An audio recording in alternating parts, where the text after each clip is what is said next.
Oh, hey everyone, welcome to Source on Daily. No, welcome to Go Live, brought to you by GameOnDaily. You know what's happening, you know how we're gonna get sourced up, and we are definitely gonna get sourced up today. What a mix of dank topics and a dank composition of guests. This is gonna be dank. I wonder how many times I can get away with saying dank. We have a great show for you. Before I go into the madness that I'm about to unleash, let me introduce co-founder and co-host Asa, who is recovering from doing a bit of dipping into the console wars and BitCloud gaming show yesterday. How does it feel, Asa? It's fun, isn't it? Come on. That's not how. That's not like it doesn't match my recollection of that show at all. That was pretty neutral. Just trying to give you a little bit of backup where it mattered. And guys, you can say dank as much as you want until you start auto tuning. That's when I mute you. Well, looking forward to this one. We've Culp's always on. Culp's a good guy, and we've got Zorka, who I sincerely believe is not a fraud, despite popular opinion there. You know, you just jumped up my list of people I like, and it's not. It's a very short list. And no one else in this panel is on that list. Hey, I'm on that list. You are actually. Don't you dare. Well, let's introduce a new debut. Unfortunately, slightly muted because Zorka, other than being unable to align his logo properly into that circle, don't even piss me off. Is not on camera today because he will be in the future. But Zorka 87, one of the prominent members of the RDX crew and one of the prominent Xbox influencers in the space. How you doing, man? It's good to finally have you on here. I'm doing great, man. And honestly, Asa, Gaz, thanks for having me on here. I'm really looking forward to talking with you guys. I mean, me and Gaz have been in parties before. We've played Apex before. We've yelled at each other. We have like a really good time. So it was just natural to be here. Yeah. Sorry that I'm not on camera. Everybody's calling me a robot. Well, to be quite honest, I am, because Microsoft created me, and this is why I'm only an Xbot. But to be quiet, I'm in the process of moving, so I couldn't get a camera going. And I have a computer here and a decent mic. So I was like, you know what? If I can still come on, I'm ready to go.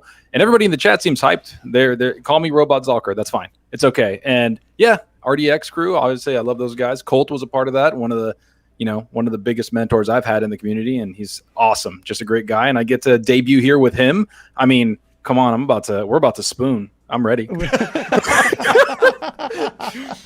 Yeah, man. Hey, don't steal Colt away from me. Shout out to Nano Polymath with his weird little face. Oh my God. Video. Did you see the video he made of me and Colt and you as well? Dude, he put me in Alexander, and I was just like, what is happening right now, dude? It's a good fit. It is. It is a good fit. It's a good fit. But that wasn't a good fit about me and Colt. That was weird. Stop saying that, Colt. Don't enable him. It was natural. I felt like it was natural. Yeah. I'm going to say, I mean, Gaz, with that hair, you did look pretty good. Oh, I mean, if you need to grow your hair out, straighten it, and you might have a thing going there. Yeah. It's just so bad. Oh man! But on that note, a very sexually charged note, last but certainly Gas is one of my best friends, one of the most prominent influencers on here, former RDX, dank, XNC, and whatever enterprise you're now taking over. Colteastwood, how are you, sir? I'm really good. And shout out to the 100 people you have on here.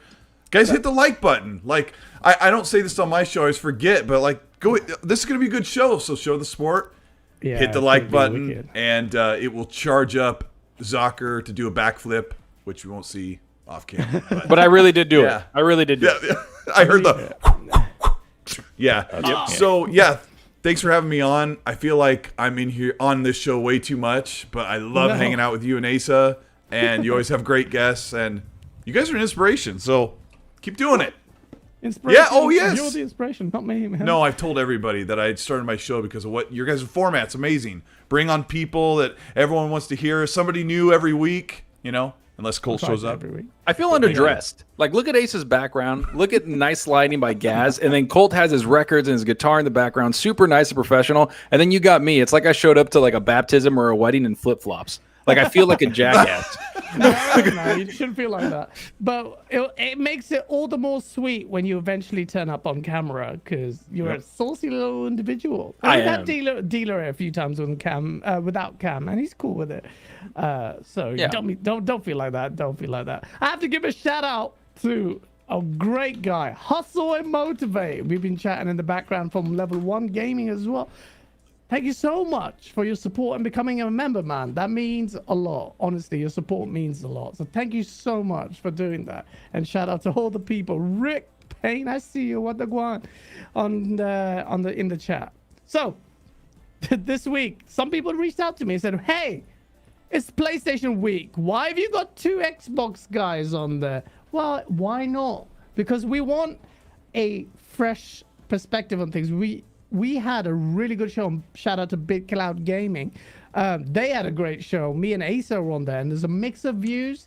Is very interesting, and I think you'll be very interested to find what the perspectives are here. So this is going to be a good one. Before we get into the obvious topic, I want to start off and make sure we don't lose sight of some of the earlier news that broke. Acquisition season, yeah? Well, it's the case, but for Sony, sorry, Special Nick, but Firesprite was a studio that was acquired by Sony earlier this week. Quite a few members of them are actually members of the Studio Liverpool team that was dissolved. Talk about organic growth, eh? That's one way to go about it. Right. Yeah. Well, so let me get your view. Zoka, talk to me, man. What's happening with this? Is this big deal? Are you hyped about what Sony can do, or is it just the studio acquisition? I think Sony is doing the right thing by the organic, all that PR speak. I don't care. They know what's coming. They know that not only just Microsoft, but also Tencent, EA, all these publishers are starting to buy up talent because that's exactly what you need.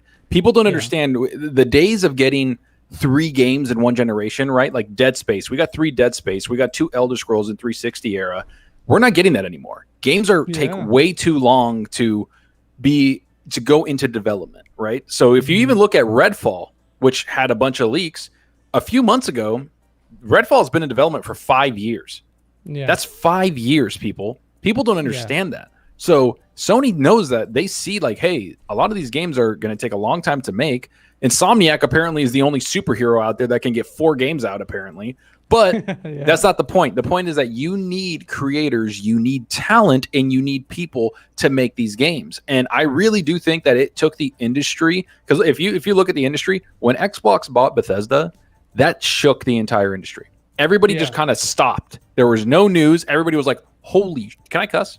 Sorry. Yes, you can. No. Okay. I was like, holy crap. All right, I'll just go there. It was like, holy crap. Like, what just happened? Like, we need to take a step back, see and evaluate what talent's out there. And I think that's what Sony did, because they have been on a buying spree the last 5-6 months. They saw that Bethesda acquisition, and it took away, in my head, potential partners, right? Deathloop, Ghostwire Tokyo.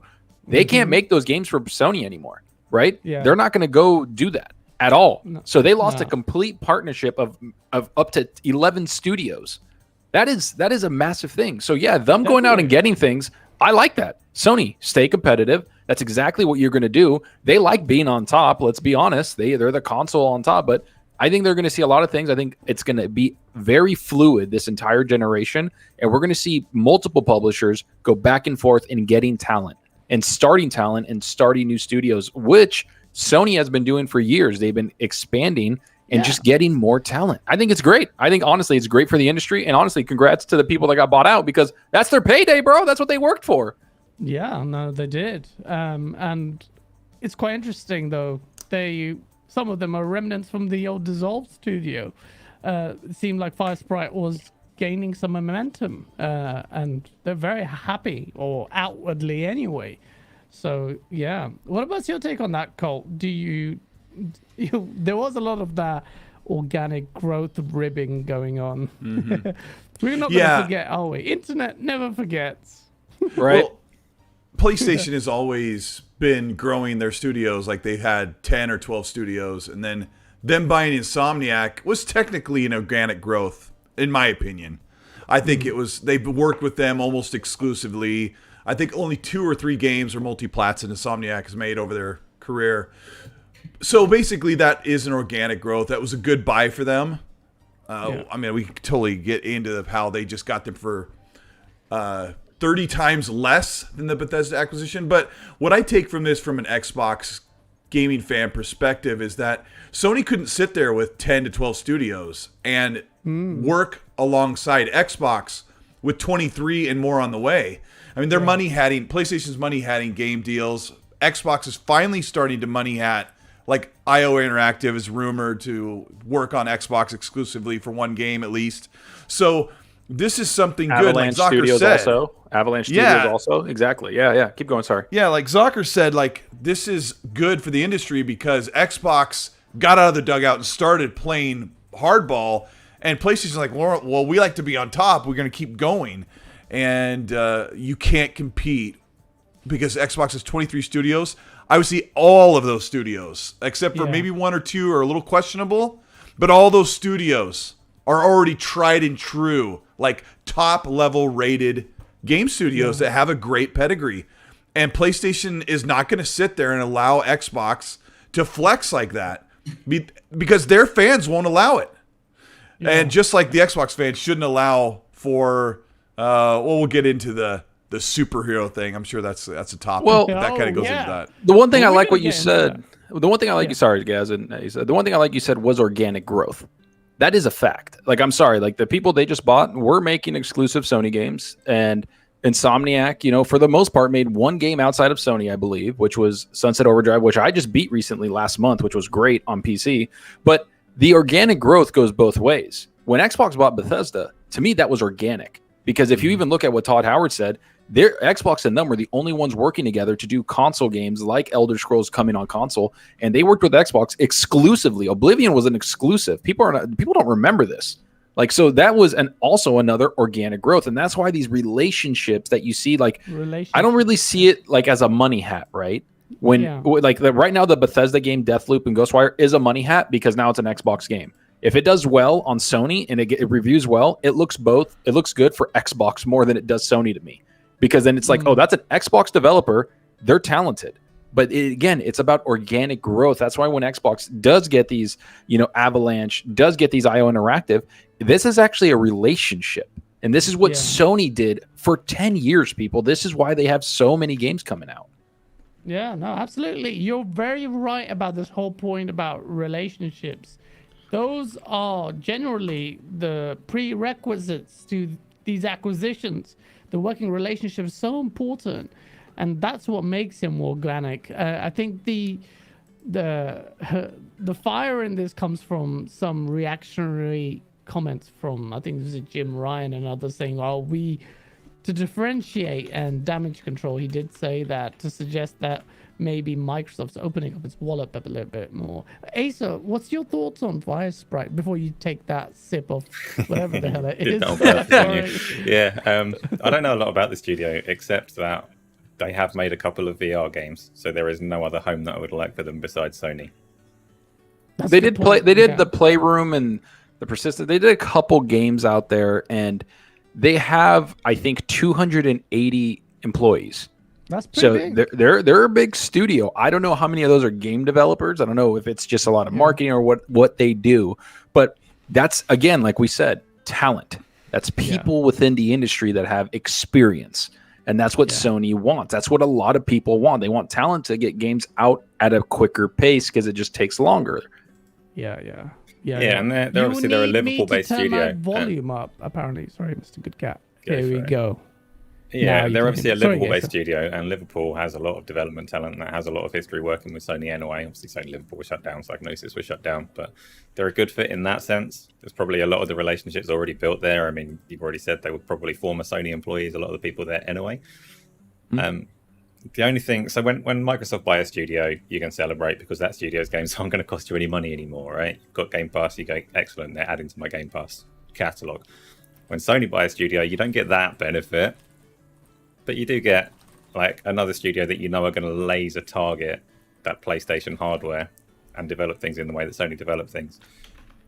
And the one thing that I feel as pain when Microsoft buys studios, I like it because I like Game Pass, but all these studios that had a history with VR, nobody here cares apart from me, but I don't like to see the few developers that support it getting bought by a company that refuses to support it. So for me, take them Sony, make them do stuff that I want to see. Do you want to see more VR things from them? Is that what you're saying? I have very high hopes for PlayStation VR 2, so I hope that studio is going to be working in that space. Okay, the best game I played in VR was Alex, Half-Life Alex. Like that one was like that was the first time I thought in my head, okay, you can make a AAA game in VR if done right. And so and I don't know how well it sold, but that's the only game I could think of. I don't think one is enough. Obviously, I think you need like 10 to 15 games if somebody's going to go drop down another console money. But anyways, moving on. We digress. I'm not completely. I'm not gonna put this on. I'm not gonna put this on. You're like, that was a failed attempt. I'm gonna walk away from it. With the hat on. Hargreaves Channing, thanks so much for the $5 super chat. He says, PlayStation discussion. Both guests are Xbox guys. Source. Exactly. That's how we do it. Also, thank you again for the $2 super chat. He goes, would you trade AAA graphics to get games sooner? That's the whole. Yeah, so graphics versus gameplay debate, kind of, but that means that. No, so Zorka, you said no. Why? No. There's. I mean, I don't know about you guys, but I've been averaging in the last 2 months 3,000 achievement points. There are so many games, and that's a month. Wow. There's so many games out there for me to play. It's becoming to the point where I'm like, I need to find time to actually sit down and beat a game. Like if you look at it just this month, we got Origami, we got a Deathloop, we got a bunch of games coming out. Kenna, Bridge of Spirits, it's on PC and PlayStation. All these games coming out. And then you look at October, Back for Blood. Rift Breaker. Some people don't know these people, but that's a developer that I absolutely adore. Their game's going on Game Pass. Rift Breaker in October. Cool. Yeah, it looks amazing. And then you look at Battlefield. The robot shooting game? Yeah, the robot shooting, kind of like twin stick shooter, and you build like a whole base. So cool. Dude, it looks amazing. You go to different biomes. If I don't care. That game, that developer, I got their back. I've played everything they've done, and I love them. But there's so many games out there that at some point I'm like, you know what? Yeah, it's all good. Take your time. Redfall took 5 years. Look how long Starfield's taking. Take your time to make the game. I will not trade quality. Sorry, I won't. Yeah, exactly. And thanks for the super chat. And you well said. It's not like we have a shortage of games. If anything, it's the opposite. Time is a luxury we cannot afford. Erica, for the win. Thank you so much for the $5 super chat. She goes, Source. Happy Saturday, everyone. I like it when Erica says Source. Thank you so much for tuning in. Asa and Gaz making friends all across the community. Look at that. What can we do? GameOnDaily is the glue. It's the website that we don't plug enough. Hopefully that does the same thing we do on our shows. But yeah, no, well said, Zorka. I wanted to put on before because there are a few things actually happened beyond the Sony showcase. But one game we did see, and as leaked announcement, then confirmed, Alan Wake Remastered. What are your impressions, chat and gents? Cole, I was there, I think, with you when we saw that. What do you think about Alan Wake? Yeah, we were watching that show together on Party Chat, weren't we? No, we didn't actually. We watched Remastered the trailer together because we did a live impression. You weren't there. Thanks. That's right. Yeah, that's okay. Whatever. I don't know. We spent too much time together. Yeah, we do. Love It's it. so funny because you're in the UK and I'm on the West Coast. So like when you get up in the morning, I'm just going to bed. It's like No, the I day wake and night up thing. to a meme from you. That's what I wake up to. That's pretty awesome. Thank Yeah, you. I don't know if the chat like saw the whole God of War character meme thread that was going with Rand and Jez and Tim and Gaz and I. Yeah, we were having a good time. As far as Alan Wake, which Asa is so nice to put on the screen. Yeah, you're looking at a remaster, so it's basically just ported up-resed. It'll run at 60. It'll look sharper. It's the same game we played in 2009, I think. Yeah. Yeah, I don't know. I don't think I'm even going to pick this up, but I guess it's $30 in the US, which is really a nice value price for a remaster. You don't see that often. Does it look like a remaster to you? Because that, I mean, I'm kind of straining and I'm thinking that looks remarkably close to what I played 2 generations That's what I'm ago. saying. That in the community we make a distinction between a remake like Demon Souls in December of last year, and then a remaster like Mass Effect Trilogy, where they just brought the assets up and just sharpened them up. What the new consoles can do, so you get a higher resolution, you get past 30 frames, and it's the same game. Everything's the same. But like I said, it's $30. Normally they charge $60 for these things. I mean, that's the norm. Don't even want me to talk about this thing.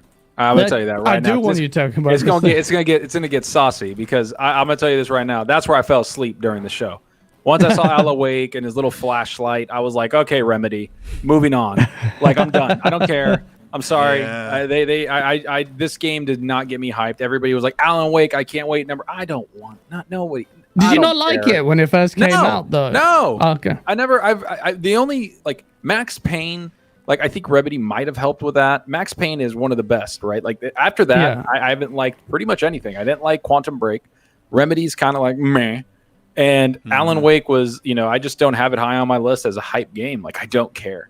Like, I'm sorry. And I've talked about, like, this whole remaster thing before on RDX, and Dealer bit my head off because he's like, I can get to Dead Space. And I'm like, relax, bro, relax. I just want something new. Dead Space is different.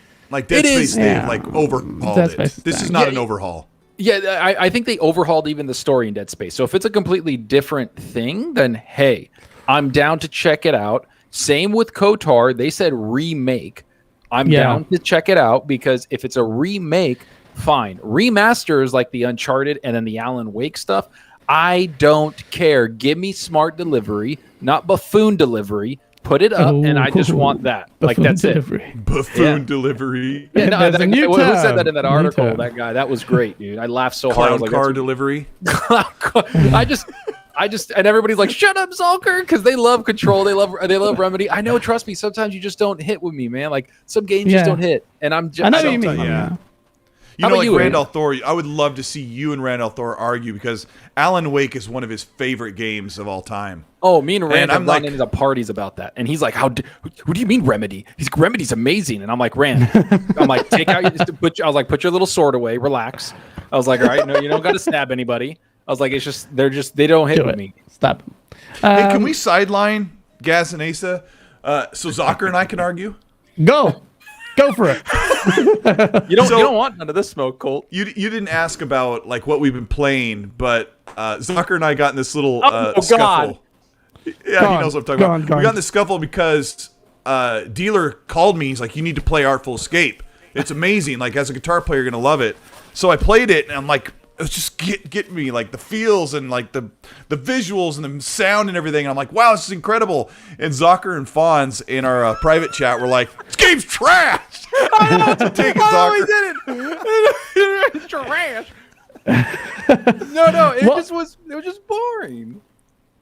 Come on, man. Listen, I beat it. Go look at my achievements. Played the whole game. You play a lot of games, Zorka. I rate you for that. You and Colt, both of you. So I beat this game, and I was like, there was just way too much dialogue to the point where I was just smashing A to get through it. I was like, I don't care what kind of story this is. That's part of the problem. Like, Carl Weathers plays this seasoned, like gray-haired old rock star in the universe. And so you got Carl Weathers talking, like Apollo Creed, like doing he's like mentoring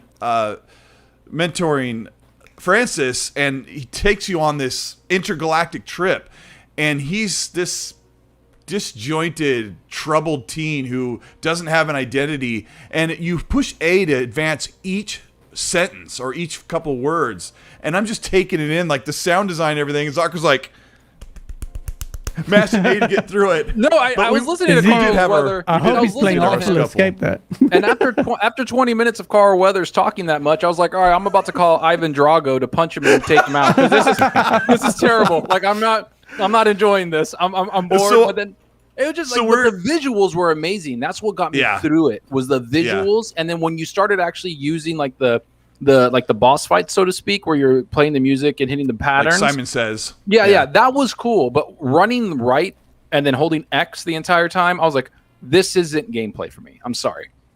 Yeah. Well, I mean, it's really about you have a jump button, but you can't die. But it's really about just taking in the sound and the visuals, because it takes you across these alien landscapes for no reason. But as a guitar player, like as you hold X to shred, like he does these pinch harmonics and he does these scale runs, and the way it fades out and cuts out the way like a guitar amp will cut out when you let go of the button, it just makes like because Dealer called me on the phone. He's like, you got to play this game, Colt. Like, it is so incredible.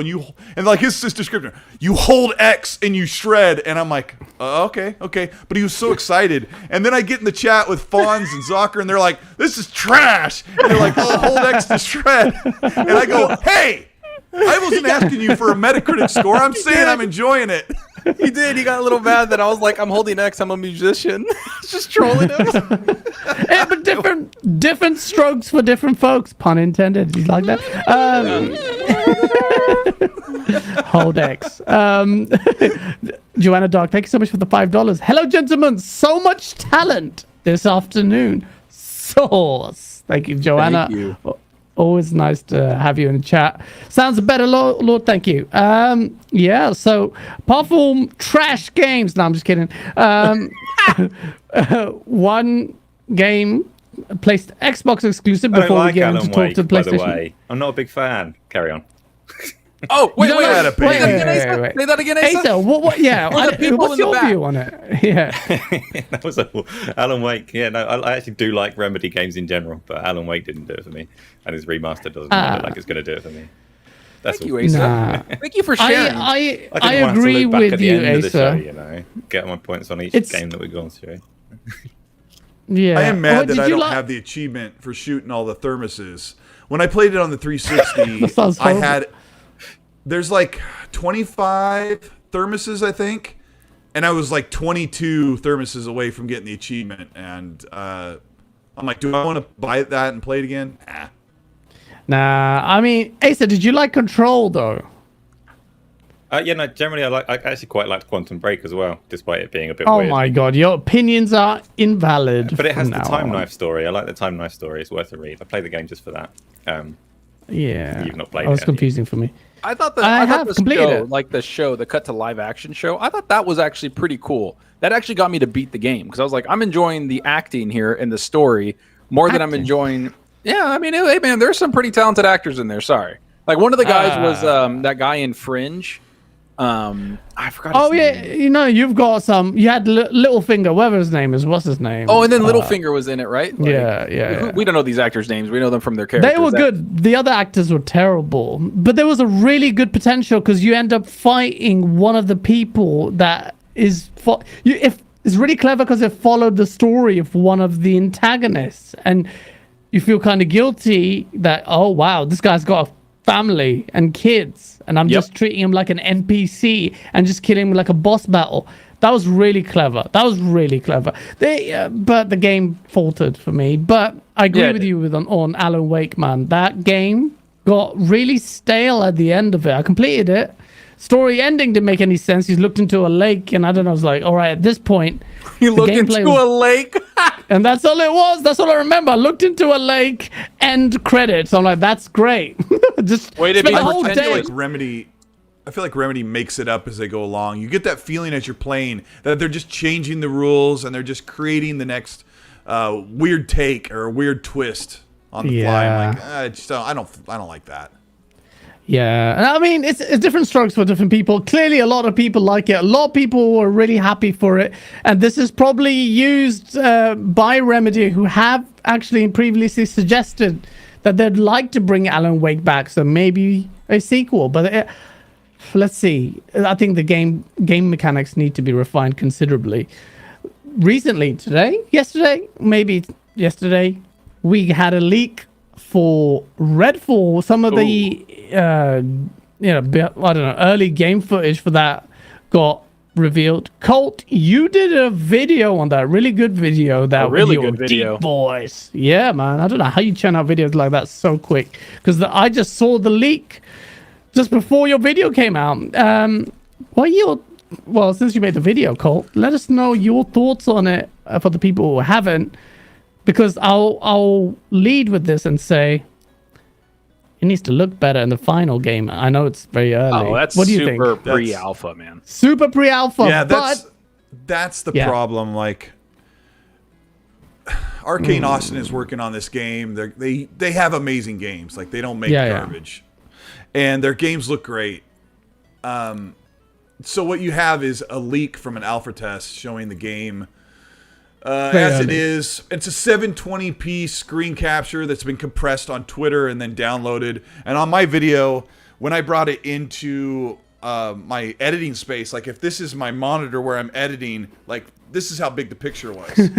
So I had to stretch it so you could actually see it. So of course it's not doing it any justice. But what happens is developers are working on something. A tester grabs screen captures and goes for clout and goes on Reddit. So that's horrible. That person's going to get fired from their $15, $20 an hour job where they're testing video games.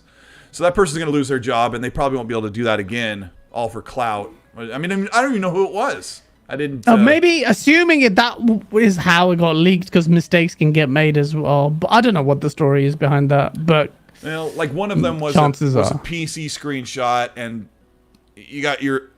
Can I be rude? Of course you can. Offend Asa. You have your PC numbnuts that take the field of view and put it to 350 because the gun was like. I can't stand that. I can't stand that. Why? Anyway. I do my FOV. I got white screen. Automatic. The butt stock is like this big, and then the word cuts. Do you see how mad he got that you could change field of view? You see that? I know. Oh my gosh, right? They're doing it on console. I think about 110 is about it.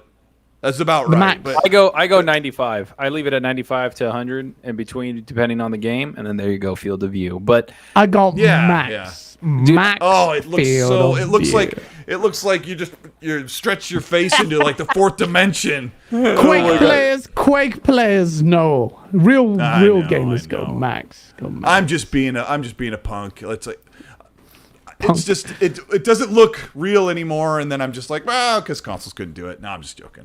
No. But what do you think about the game, though? What do you think about the? Okay, so I was worried about Redfall because I thought it was going to be Left 4 Dead with vampires, and I enjoyed Left 4 Dead 10 years ago. I played the Back 4 Blood demo, even though it's solid, and I'm sure I can have fun with friends. I'm like, this, going from safe house to safe house. And then grabbing a new gun, or at least in Back 4 Blood, you can grab a new sight. Like, it's like, there's not enough there. Like, we're so used to be able to build, level, find gear, loot, and RNG and all that stuff. And of course, some games overdo it, but when they said it was more like Borderlands mixed with an open world RPG, I was like, okay, there's more you can hold on to than the run to the end of the safe house on a closed level. It's more open world. You have one safe house hub in the open world. So that was, barring the bad looking screenshots,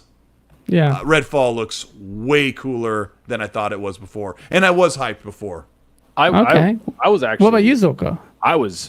You can ask Colt. Like, I mean, and I were like, because we talk offline, man. Like we all talk like all the time. We're always in parties. Yeah. I was always hyped for Redfall. And this is when I thought it was a Back 4 Blood, a Left 4 Dead, because I love those games. I played the Back 4 Blood demo, whatever they put out. I played it in one night, 3.5 hours, 4 hours with a bunch of my buddies, and we had a blast. And it was great because I love those games. So I thought, okay, this is going to be kind of like that. And then I thought, you know what? I think it might be like that, but a little more linear with open world hubs. I said like not open world, but a little more. You can move around a little bit. But what I saw in the leak and what people are saying, if this is true, this is a seamless open world with multiple safe houses that you can quick travel to. I am all down for this because this is one of the big things that people talk about. At the end of your show, E3, PlayStation, whoever you are, you close out the show with one of your biggest games. Redfall closed out the E3 show. Everybody was like, yo, like, why is this one kind of like closing it out? It's just no. This is shaping up to be one of the biggest games of 2022 after this leak. Like, think about it. This is what the leak says. 6 playable characters with different abilities, right? Looting, different gun types, different unique guns, boss fights, multiple boss fights, different types of enemies everywhere, close range, mid range, long range, that do different stuff to you. And if you look at the gameplay, like Colt made a video. Trust me, I'm in the process of talking about this too because I have so much like anticipation for it. That's what I love talking about is the game. So I feel like we're getting it right now, Zucker. I know. I'm just talking about it. Like the way I look at it, if you look at the CGI trailer, Arcane always does that. They give you a CGI, then they give you gameplay later. I think they usually do it around QuakeCon and every game they've brought out. But QuakeCon passed. I think the pandemic kind of stopped them from showing it. Like it stopped everybody else. But if you look at the CGI, 2 people are fighting on the street, fighting completely different vampires than the people on top of the roof. And then you see the vampire get launched across the street onto another building. Like, think about the open world, non-linear gameplay mechanics you can tackle every situation in, especially now that it's an open world looter shooters, as they put it. I am so hyped for this. No joke. You got me hyped for it. Bro, because that's what we do. Yes, we do. But Chat's you did a good job with that. Chat's excited when Zucker too. explains it, like Zucker's getting the chat hyped up too. I'm sorry. How can you not be after reading that leak? Like, I was just like, I just sat there. I was like, oh man, this is nothing like I thought it was going to be. And no wonder this closed out the show because you know what? No matter what anybody says, Xbox established very few new IPs last generation. I'm sorry. Yeah. Sea of Thieves. I'm one of the biggest Sea of Thieves fans ever. Don't care what anybody says. And that was 20 million people agree with me. And that's that's if not their only big IP, new IP that they made last generation that can stand the test of time. So these new Redfalls, these new other games that they're bringing out need to hit this generation. And Redfall needs to do that. Is this robot in the game like this little bipedal robot, like a side? I think it is. Did you look at the screenshot? Like you have like your gear and your power ups. I think that little robot was in there. Now that I didn't cover that. Yeah, no, there's a bunch of stuff, man. Like the crow that you saw, like on the girl's shoulder, that works as kind of like a drone. So you can go around and scout things. There's other people that have blink. There's other people that have the drone that you're talking about, the little robot. Every character has different abilities as well. Yeah, different abilities. So like, talk about replay value. I don't know. I'm hyped, man. You can just hear it in my. I know. I sound like a massive freaking loser geek right now because I love it. I don't care. That's good, man. I tell you what, though, as someone that's like generally not a big fan of CGI trailers as game reveals, it's kind of interesting that everyone came away from this one with completely the wrong idea of what the game actually is, right? Yeah. Yeah, I agree. That's what a were very you good thinking, point. Asa? Like, what were when you saw it? What were your? Yeah, give us your. It looked like one of the many Left 4 Dead Back 4 Blood games coming out. It just does. That's how they've presented it to me. But yeah, that's I admit. But then when you look at it, like the CGI trailer, they're walking up to things. They're in multiple buildings. They're walking into like different scenarios, and it's like a big fight happening across the street. And then there's human enemies, vampire enemies, different type of vampire. Like this, like I said, the developer said, or somebody said that this has been in development since 2017 after they brought out Prey. This has been in development for 5 years. They said they were doing pre-production on this for multiple years, and then the team more recently in the last year and a half to 2 years started full production. So like they were getting the game done, and now it's full production. So they're gonna have 3.5 years of full production on this thing. That's great. And you're right, Zorka. They closed out the show with that, and immediately after that, the advertising campaign on YouTube had already begun. And I'm like, I found that weird. I was like, that shows a lot of confidence in the product, that they're advertising it a year in advance. We haven't even seen any gameplay footage of it. And yeah, so I didn't know that it was in development for that long. So yeah, I'm hyped.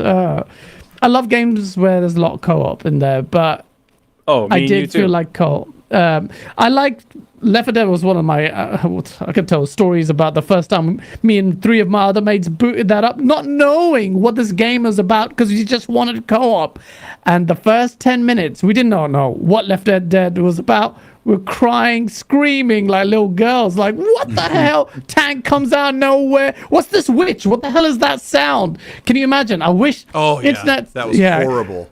Oh my god! Yeah. Imagine not following it. Imagine and like all your mates are like, "What the hell is that? What is that sound?" And the horde come in, and we're just screaming, little girls. And unfortunately, I don't think we can get those kind of moments because we cover games all the time, so we'll never like Oh, I was so new. I was kind of new to gaming when Left 4 Dead came out, and like that little cry from the witch. Oh, and my friends like, no, don't go over there. And I was so frightened. You have to really up the ante to get people scared and excited. Yeah. But I'm looking at your chat, Gaz and Asa, and like they are so pumped for Zucker and I were talking about this morning in our chat. Like people are so pumped for all the games, and Christopher Hart's saying it too. Like if you're looking at all the multiplats, like gaming is packed like it's never been packed before, and people are whining coming off of these big showcase events looking for something to complain about. But like we are coming up over the hump of the COVID delays. Like we're going to be making it over that in the next 6 months. And then it's going to be like, I hope you have enough money because if you want to play all this stuff, good luck. Oh, I mean, and it's stacked because of all the delays, man. Like next year looks insane. Like, and we're not done with the events, people. There's the DC fandom event coming in October where they're going to be showing Gotham Knights and Suicide Squad. So, and Gotham Knights is coming out next year. Squad? Yeah. And the Suicide Squad game. Like they said that they're gonna be talking about it there, or at least I hope Rocksteady is. That's what they've said. And then if you look at even the Harry Potter game coming out next year too. I forget about all these soccer, like all these other games people are talking about, and it's like, man, like how can you not be excited? Like during the PlayStation event, trust me, man, I wasn't criticizing. I was just happy. Like I'm just happy, man. Like honestly.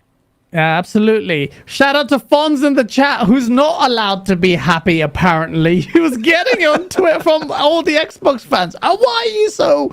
Fonz, love you, man. And yeah, don't take that seriously. But yeah, I like your energy, Zorka, and your mindset with that stuff, because that's a good segue into the PlayStation show, because we have a lot to talk about it. But before we do, I need to catch up with these super chats. Lovely, generous users. Kieran Rice, thank you so much for the £4.50 super chat. He goes, good to be back for a live show.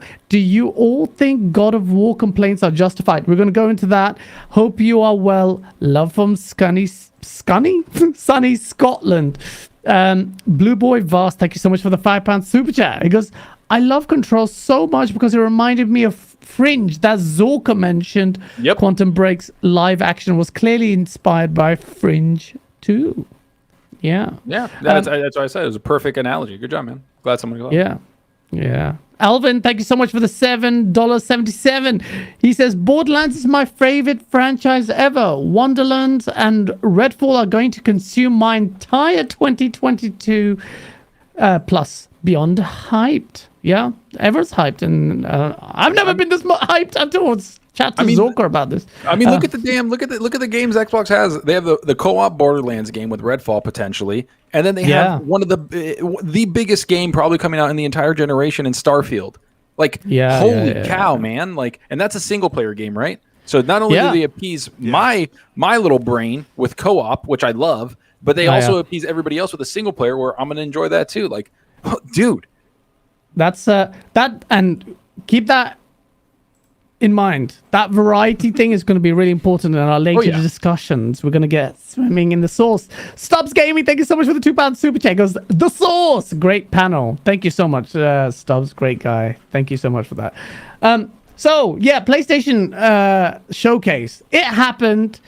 I rated it very highly, and I'm surprised by the takes from a lot of the Sony diehard, who immediately after the event seem to score it low, but then change their minds later on. That's what I saw.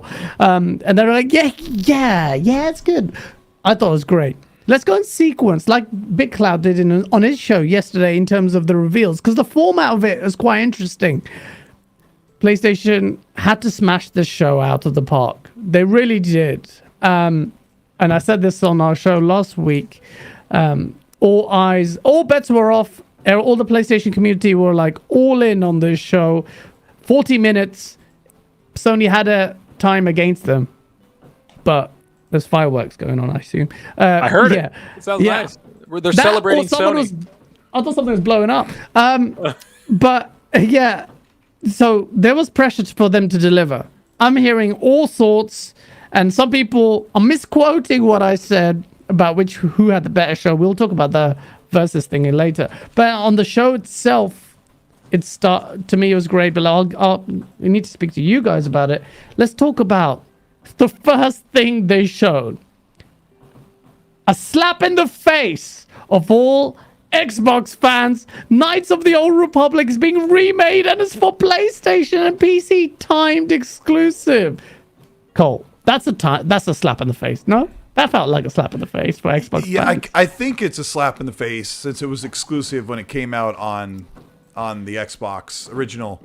Unfortunately, I don't have an emotional tie to this. I've never played it. I was not gaming when this game came out. I've never played KOTOR.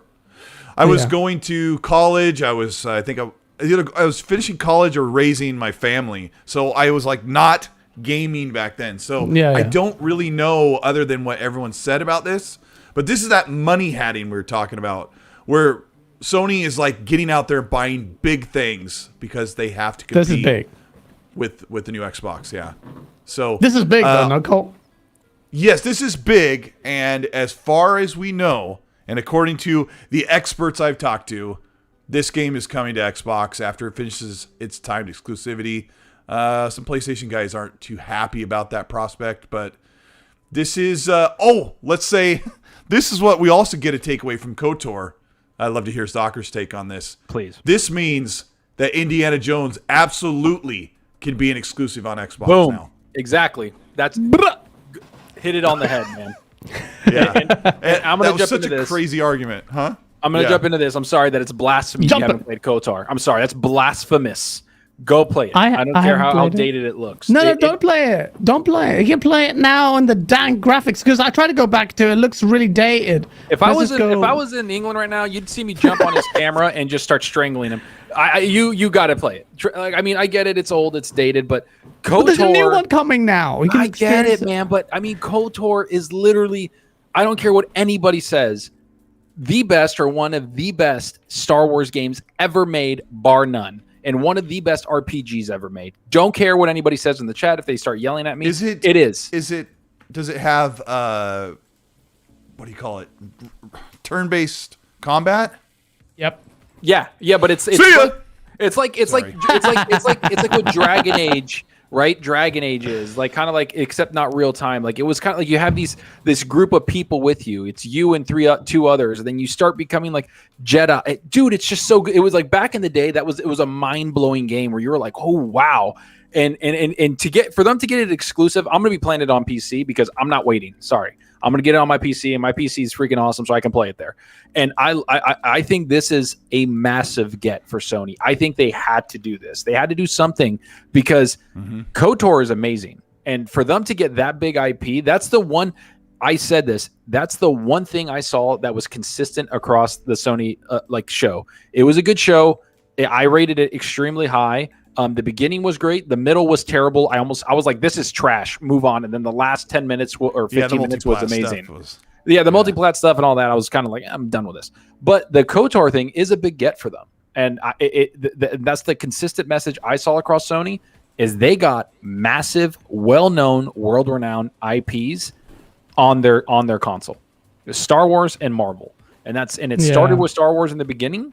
And there's rumors like what Colt was saying about the like this shows that maybe Indiana Jones is exclusive. Maybe it is a timed exclusive, but that shows that Lucas Games is willing to work with multiple people on Star Wars content. The only thing I have a little bit of reservation is the people making the game this is the biggest game they've ever made, bar none. Their history has shown they haven't made big AAA games. So I'm a little held back on that. I want to see if they can knock it out of the park. Lord Ruffness says, okay, Zorka, but we said goodbye to it back then. Don't need to bring it back. I mean, I don't know. That's going to be hard to argue. A lot of people are hyped for it, including me and Asa. We'll get Asa's take on this. Colt, will you actually play it? Because Dark CMF, thank you so much for the $10 super chat, says he agrees with Zorka. He said, I said blasphemy in the chat as well. Spot on, Zorka. Colt. Oh, yeah. Colt, Shade. Colt, I love you. I mean, bro. I don't think I could really play that. A 20-year-old, what is that? 18 years old or whatever that game is. It's like 20. It's 20. It is. It's an old game. Yeah. I'll tell you another play thing. I'm very, very picky, and I try to get out of being picky. But when I got back into gaming, I bought an original Xbox in 07, and there was still a lot of turn-based games, and I would load them up and go, nope. And then Mass Effect, the very first Mass Effect, was one of the big RPGs that I considered nerdy, that I absolutely loved, but it had real-time, like, it had real combat, like, and I'm like, okay, I'm good with this. Even though you can pause the game and I guess I like the turn-based stuff, right? Like Gears Tactics, XCOM. Well, is this going to be turn-based, Soccer? Is this thing going to come out and it's still going to be turn-based? I think so. I just want it to be good. If it's turn-based and good, great. If not, then whatever. If it's live, then they're going to have a lot of stuff they need to do because there's a lot of combat in that game. Okay, that's interesting. Asa, would you... Actually, what's your take on turn-based stuff? You've got a quite varied palette, so I'd like to know what you play. I'm indifferent as to whether it's real-time or turn-based. I love both pretty equally. Okay. First Dragon Age being turn-based was a great game. But I like the other Dragon Ages as well. So I haven't played, don't hate me, I haven't played this. I haven't played KOTOR, the original one. Not on Xbox, not on PC, not on a mobile phone. I think it's available on these days. It's been on a special list alongside Jade Empire as like peak BioWare games that I know are going to be, or were fantastic at the time. They're from the time before everybody considered that studio to have like stumbled a bit. Yeah. This remake, hell yeah, I'm all over it. Like, yeah. It's Star Wars. Yeah. It's Star Wars, but it's apparently like a lot of people say this is it. This is the Star Wars game. It really is. It is. It is the quintessential Star Wars game, and it still resonates with me as like when I was younger and played it. And I know a couple people that play it still. Like I have a buddy that beat it last year because it's just the story was so well done. A lot of stuff, and that's the thing. Like you can talk to Colt. I don't really care for stories in games. I kind of just like, give me gameplay, number 1, number 2, number 3. Gameplay needs to hit. If the gameplay doesn't hit, I don't care if you're talking about the meaning of life. I'm not going to play. I'm going to get bored. I'm going to get really annoyed with you. But this game was actually great gameplay because I like turn-based, and it had an amazing story and development. And like it was like massive. It was so good, and I hope they knock this out of the park. It's a massive undertaking by them. And it's going to get criticized hard if it's not good. Yeah. Oh, yeah. It deserves that though. If you can't mess with the legacy like that. The turn-based thing, the turn-based versus real-time, like it depends if they look over their shoulder and look at what Final Fantasy VII did. Because Final Fantasy VII was it's not the same kind of turn-based, but it's very much they shifted that completely and somehow managed to retain. I think fans were happy with that remake and the change of direction. Yeah. Which is it's I need to play that. The other Final Fantasy games. I'm looking at it right now. Terrible, but that's a great example, Asa. Like honestly, I didn't even connect that. That's like if they can do that where they changed it, like you got to respect still the story and the characters, and you got to respect the gameplay mechanics, but at the same time, why not push it forward into the new age? Kind of like what, like I think Dragon Age Inquisition is one of my favorites. Like I love Dragon Age Inquisition. I play that a lot. I actually have been debating to jump right back into it again on PC because I loved it so much. And so that is something where it's like, they move the combat forward. And so maybe they have to do that too. That's a great dude. Good call, sir. Yeah, I'm like Cole. I'm more partial to more real time. But when I do get into turn-based games, then I forget about it. But initially, it's like a stumbling block mentally to get into the game. I think that's what was the case back then. And I'm not huge into Star Wars, so it was a combination of those. But I do want to play the remake, and that'll be a day one for me. Doc CMF, thank you so much for the $5 super chat. It goes, Disney owns both Marvel and Lucas. If Wolverine can be exclusive, so can Indiana Jones. Yep. So factual. Yeah, absolutely. We'll get into the Wolverine chat in a bit, though. That's so funny when they say things like, oh, you know, you can't, Indiana Jones is a big thing, or Star Wars is a big thing, you can't make it exclusive, and that was proven wrong yesterday. That changed the script on that, because that was like, okay. Because even I thought, like, oh, there must be something going on here. There must be some restrictions or something Disney's mandating that there needs to be on all platforms. I talked to Chris Grinnell about a month ago about this exclusivity thing with IPs, and he said when he worked at PlayStation, they were dealing with the Formula One license, and they were asking Sony to do things, and Sony wasn't wanting to do things, so they just took the license away. But he says when you according to him, and like he doesn't have like all the experience, but according to him, when you go to make a contract to do a game, like they just say make the game. It's got to be up to a quality standard. They're not worried about where it goes.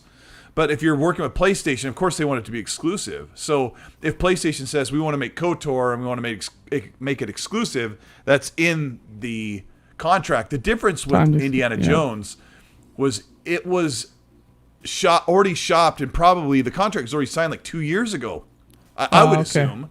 So 2 years before it is officially an Xbox studio is a big difference. But when you look at Bethesda, who makes games for whatever, like, is Disney really going to say, now make sure that when it comes out that it doesn't skip PlayStation or doesn't skip Xbox?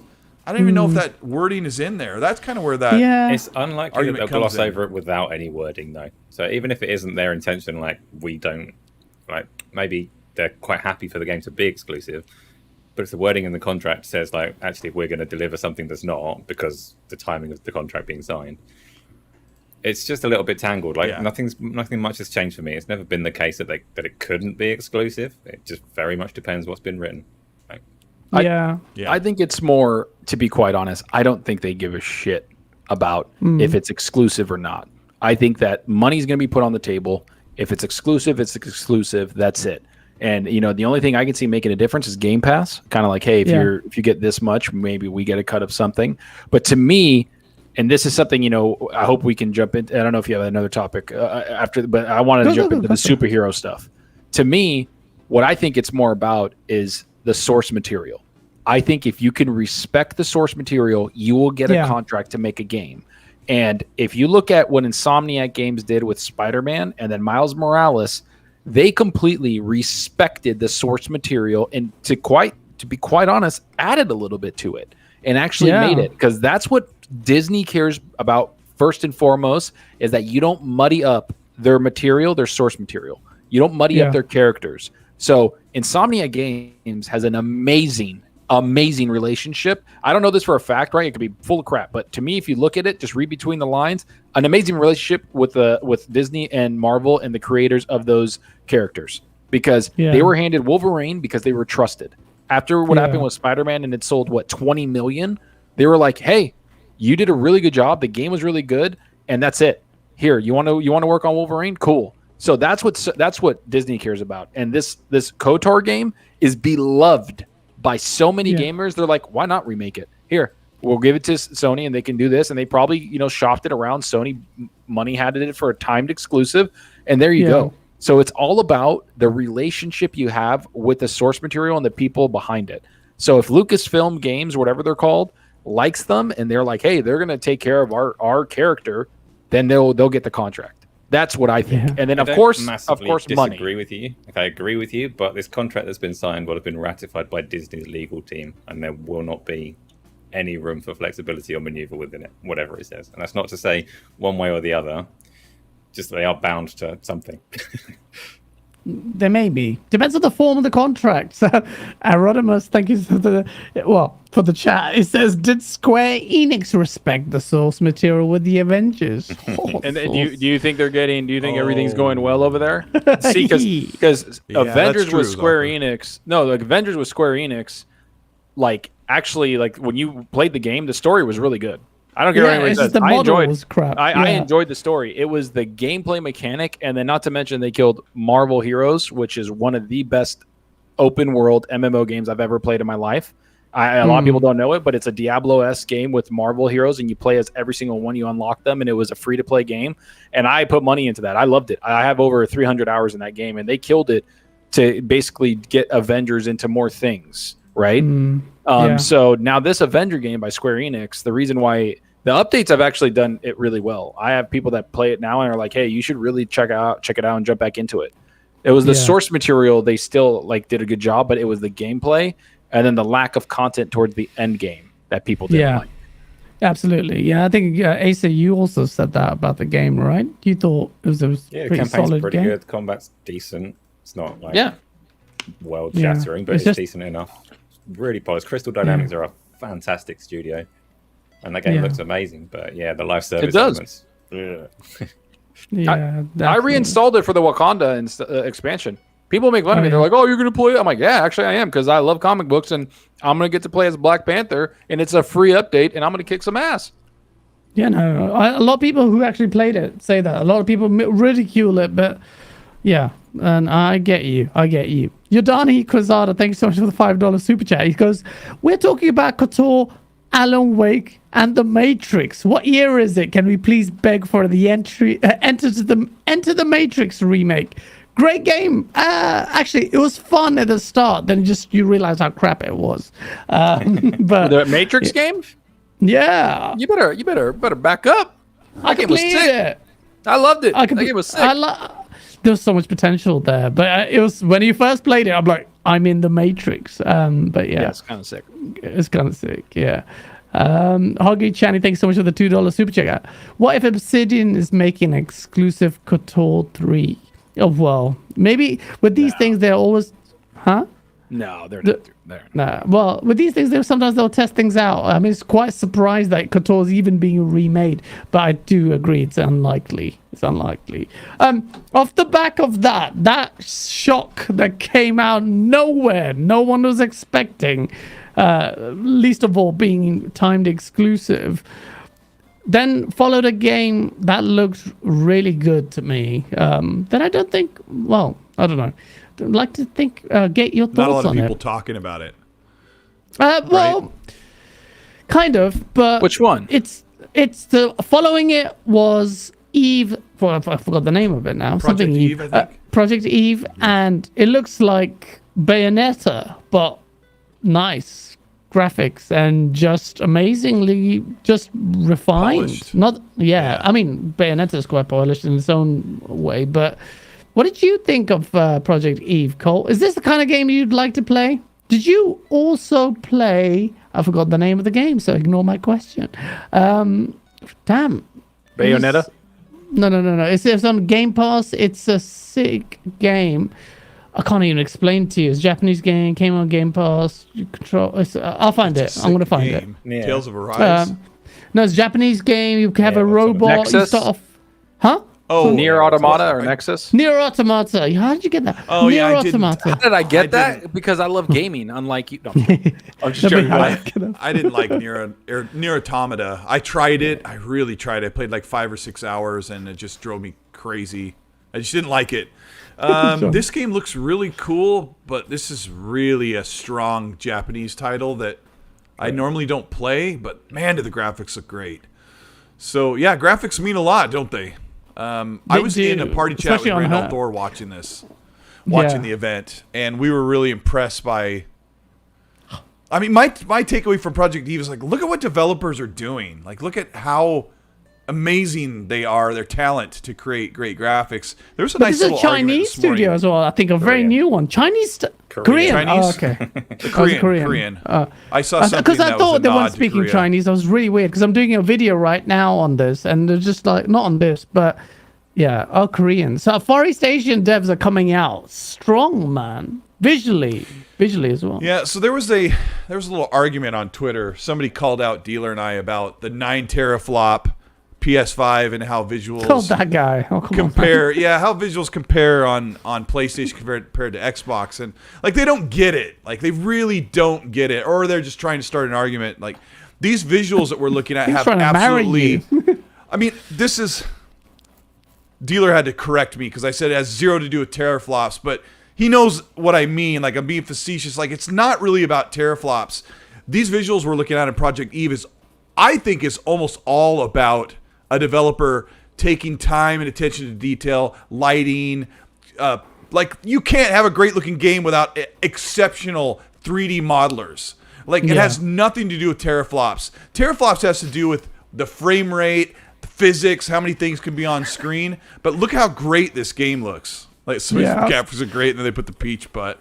But like this is this argument that we hear constantly about the power differential when it really comes down to exceptional developers creating great looking games because they take the time to make the character models. You can't have Miles Morales' face look as great as he does if you don't have tons of artists sitting down and painstakingly modeling all of the polygons of that face, texture work, and animation that has nothing to do with the teraflop in a console or on a graphics card. Yeah, that's the argument I'm making.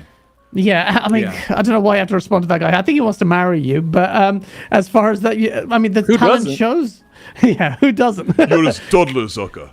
Oh my God. He doesn't stop, but I mean, I usually don't give people like that any time of day, but you have to sometimes address the points here. You just need to correct people. I correct people and I mute and I move on, but look at Uncharted 2 and Gears 3 on a 0.25 teraflop 360 and PS3. Those games look incredible on almost zero power compared to what we have now. They just don't get it. They're just trying to cap for their favorite brand. What they don't realize is that they're making fun of other developers that are extremely talented and put out high-rated great games. And so they're also ignoring that Coalition's visuals are right up there with Naughty Dog's in a game that runs at double the frame rate on an Xbox One X. So stop. Yes, they won't stop. They love it. Games look great. You've just given him more reason to carry on. He's gonna love every second with his lotion out. Well, he could propose to me, but last I heard, he's married. I'm married. It's not gonna work out. But yeah. I mean, I thought the game. So like, I'm not very big on like those type of games, like Japanese games. I just don't play them that often. I don't play them at all, and if I do, it's very far between that I get into those. This game does look insane. The combat looks fun. It looks, hopefully the combat's tight. Like I said, gameplay is always number one to me. As for the whole teraflop thing, who cares what people say? Like they're just going to say stupid shit. It's there to compute things and all that floating points and all that. People don't understand what it is. That's just what it is. Like it's just there of how much power you can actually handle within your system and how much things you can throw at it. And it's like if people are going to be like, look at this compared to, who cares? Like, get over it, kid. It's done. Yeah, especially people don't know what they're talking about. Yeah, you don't know what you're talking about. You've never programmed anything. You can't program yourself out of a freaking bag. So, like, I don't want to hear anything, okay? I don't want to hear shit. I don't. I'm sorry. Like, if you don't know what you're doing or what you're talking about, please don't talk about it. Like, that's just what it is. You can look up Google things and repeat things and regurgitate them, but you don't know what you're doing. But to get back to the gameplay, again, this game was right after the KOTOR announcement, I believe, right? What you said. And I was kind of like, then I saw like how cool it was, how bloody it was, like going around, and it's like super Bayonetta, like we were saying. And I just don't get into those, but the game graphically looked really cool. So it is coming to, I think it's coming on all platforms, right? Is it timed or is it exclusive? I don't know. I thought it says originally they said it's coming to PC, PlayStation, Xbox, and everything. That's what it said originally. Project Eve. Yeah, I mean that's what it said before. But again, these type of games, I don't really get into them.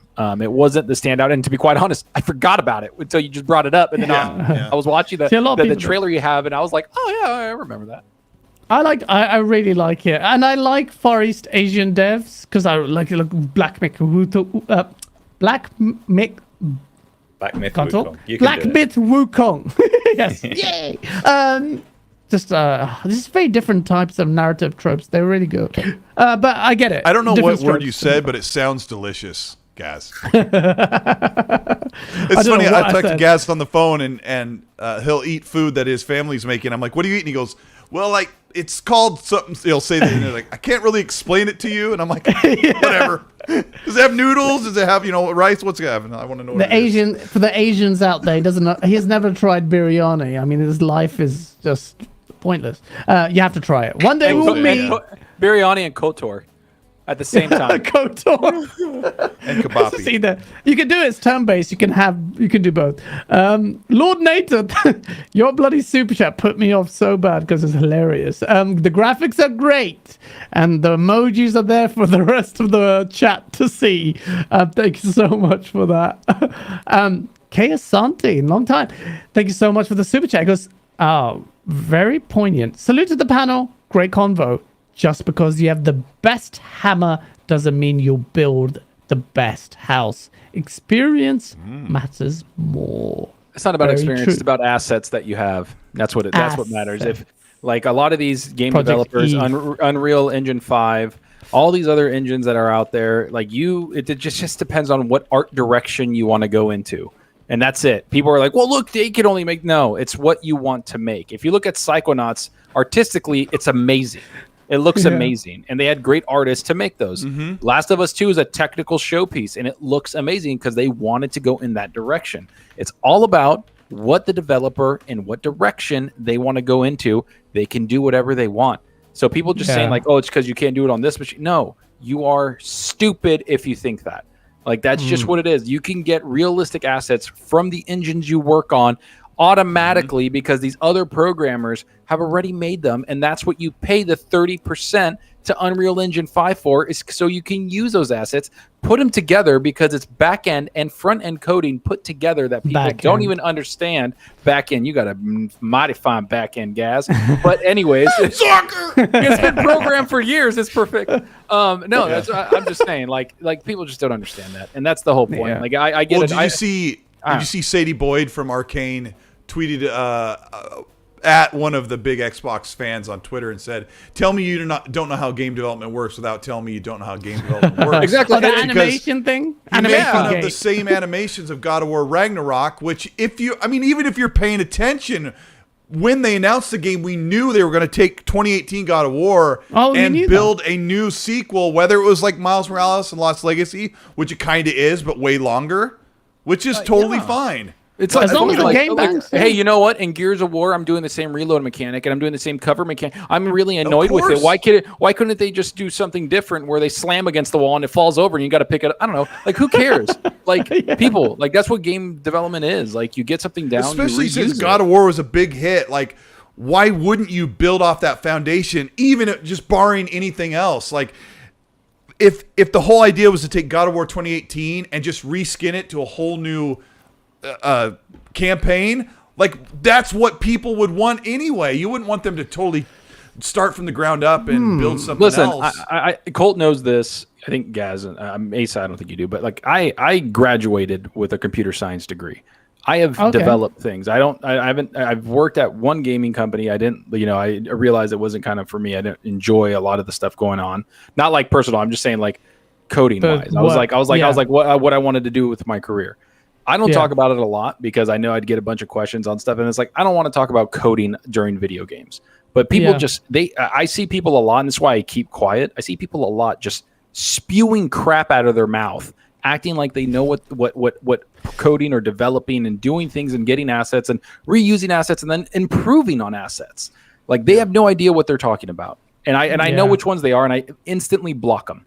I just do. I'm just like, you have no idea what you're talking about. You think you do, and you act like you do, and you're trying to act like you developed anything. But again, like I've always said, you can't code your way out of a paper bag.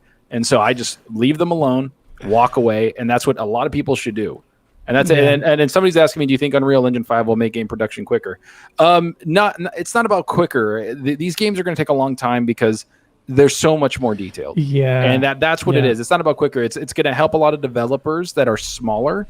It's going to help a lot of developers like the ones that like are like the coalition that use Unreal Engine, it's because they're master class at it and they can get insane stuff out of it. And if you don't think Epic is working with them, being like, hey, if you use this, you can add this in there. Like they're working together, man. Like a lot of people don't understand that. A lot of the stuff is very thing called open source.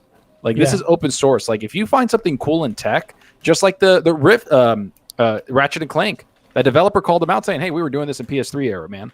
Like, because if you say you could only do this because of SSD or because of this and this, other developers are going to go dissect it because they're like, hey, maybe they found something we didn't know. And then they open source it and be like, no, we could do this too. And that's the point. That's what it is. Like, I've never been in an industry where I work where you're kept honest because it's all logic, right? It's all binary. Yeah. Like you can figure it out. People can do it. Yeah, absolutely. Well said, Zorka. Tapping into your experience. I didn't know you had a computer science degree. Hogreed Channy, thank you so much for the $5 super chat. He says Grub hinted that Microsoft might be making a Star Wars game in May of this year. May's gone. Just saying. Yeah, there's a lot of rumors of that. That was a big rumor going around about that. And so I don't know. We're not going to say that it's happening. I don't know. Jeff Grubb is very, very popular. He knows what he's talking about. He's said some stuff that has come true. He has a great track record. If he says it, then I kind of believe it. But at the same time, I need to see it. Yeah, I'm the same. I'm a shout out to Grubb. DocCMF says, more blasphemy. Thank you for the $5 super chat. Biryani's inexperience, like Couture. He's not lying there. Guess what, guys? I just looked. They have it in my city, so I'm gonna go check it out. Yeah, but is it any good though? Is it any good? Yes. What do you mean yes? You haven't even tried it. He's just decided it's good. He's gonna see me behind the counter. I've looked at the menu and I've decided it is good. I just looked at the review, you punk. No, you don't. Look, Asians in the chat. If it's not, I'm not going to have this conversation. We're going to have forget Biryani Wars on GameOnDaily. It says Wars. that at my local Taco Bell, they're serving it, so it's got to be good. Amit Kumar, you know what I'm talking about. This is stressful, isn't it?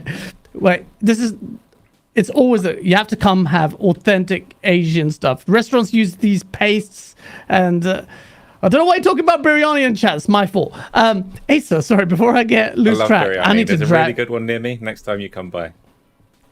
Oh my God, Asa, you live in Asgard. There is no way there's good biryani. It's not in my village. It's just outside. He lives in Asgard. He's like walking around. He's like walking around. I felt like I was delivering like the ring into the volcano. He lived like such a nice area, but very far away because I'm near London. Driving, you're like, where the hell am I? Narnia? What's going on? Like, why? Is Honestly, me and my mate drove to Asus. It was like, this is beautiful, but I'm scared because this is too much greenery. I feel like I'm in a PlayStation exclusive. There's just trees everywhere. Damn. Like this, everyone knows exactly what you're talking about. Asa, before I lose track, what did you think of Project Eve? It's just this like platinum game. It's we've not had much out of Korea that isn't very grindy, but they're obviously copy pasting platinum games, so it's kind of interesting, but it's not like wow, gotta have that. We'll see how it turns out. Yeah, I'm excited for it. Let's see.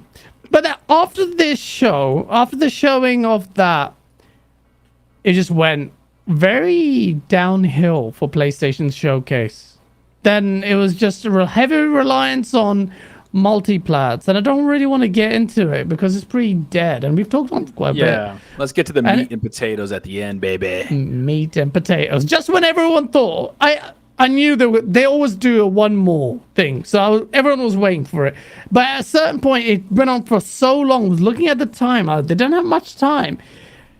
And then Herman Hulst came in, which is I'm no shade at Jim Ryan, but Jim Ryan came at the start and was like, okay, not getting me hyped. You don't have the energy. And then Herman Hulst came in with his and whatever speech about PlayStation first party studios, and boom.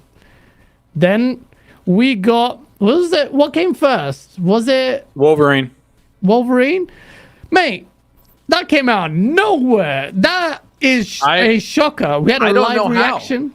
I don't know how these PlayStation insiders have such a strong track record of always being 100% wrong.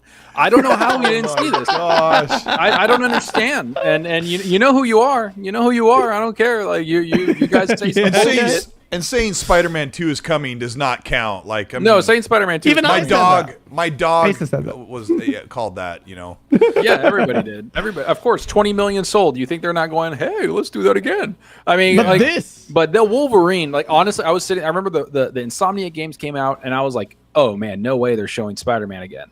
And I was like, they just brought out Miles Morales, and then I saw the bar, and I was like, oh, this isn't Spider-Man. I was in a party. I think it was with Lethal Papa, my homie, and a couple people. I was like, oh, this isn't Spider-Man. They're like, really? And I'm like, oh my God, that's Logan. Because the bar, he's sitting at a bar. That's like a Logan thing, man. And I was like, oh, this is Wolverine, dude. This is Wolverine. And then the claws came out, and I just shit myself completely. I was like, oh my God, I can't wait. And the thing I loved about it, I'm sorry, I'm getting geeky again. The thing I loved about it is that there was like blood, right? So if they make this, I do not want to see a Wolverine game where if you hit somebody, little sparks come out. No, I want limbs flying on my screen, man. I want to see blood, limbs. It has I want to be violent. Yeah, dude. If I get shot, I want to see the flesh fly off at Logan and then heal. That's what makes Insomniac so popular. They can appeal to like every age. There's no death. There's no dismemberment. In the Spider-Man games, like you hit them with a freaking motorcycle and they go, oh, I need to sleep. yeah. But you can't do that here. But the trailer says Zorka's right there because the bloodied fist gives me, apparently it's mature rated as well. I think it's quite. Yeah, it's a CGI trailer for a game 4 or 5 years ago. Exactly. And that's what was going to go on, Asa. It's quite early, possibly. They've blown their load early, so maybe they're listening to fan reaction. Yes! Gazzy! I mean, not literally blow their load. Get your minds out of the gutter. What else does it mean?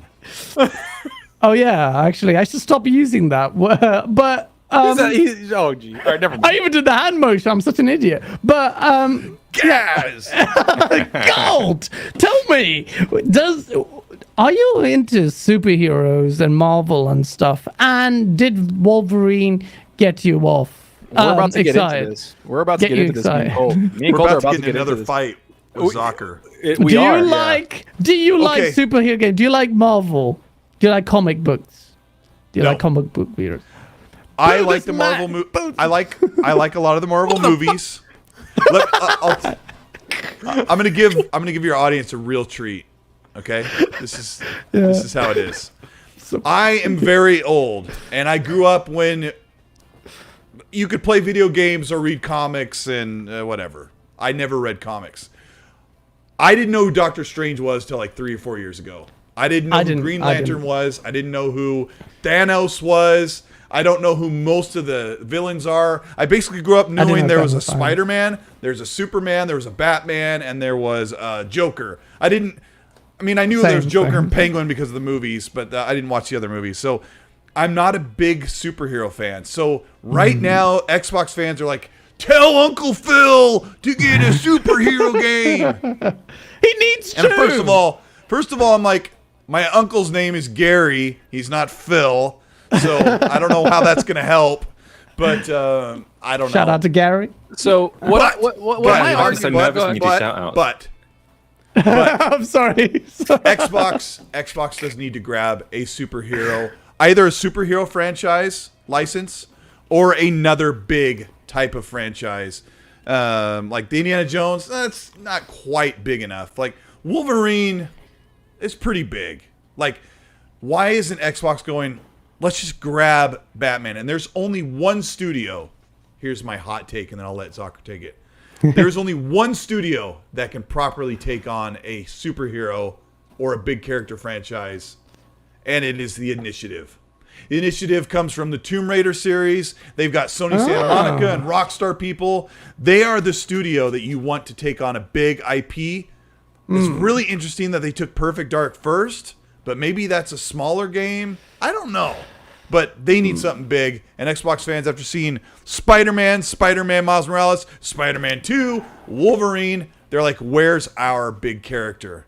Where's our? I'm about to come. I'm about to come in with this. I'm about to come in with the sauce. Asa, do you want to go in first before I freaking start?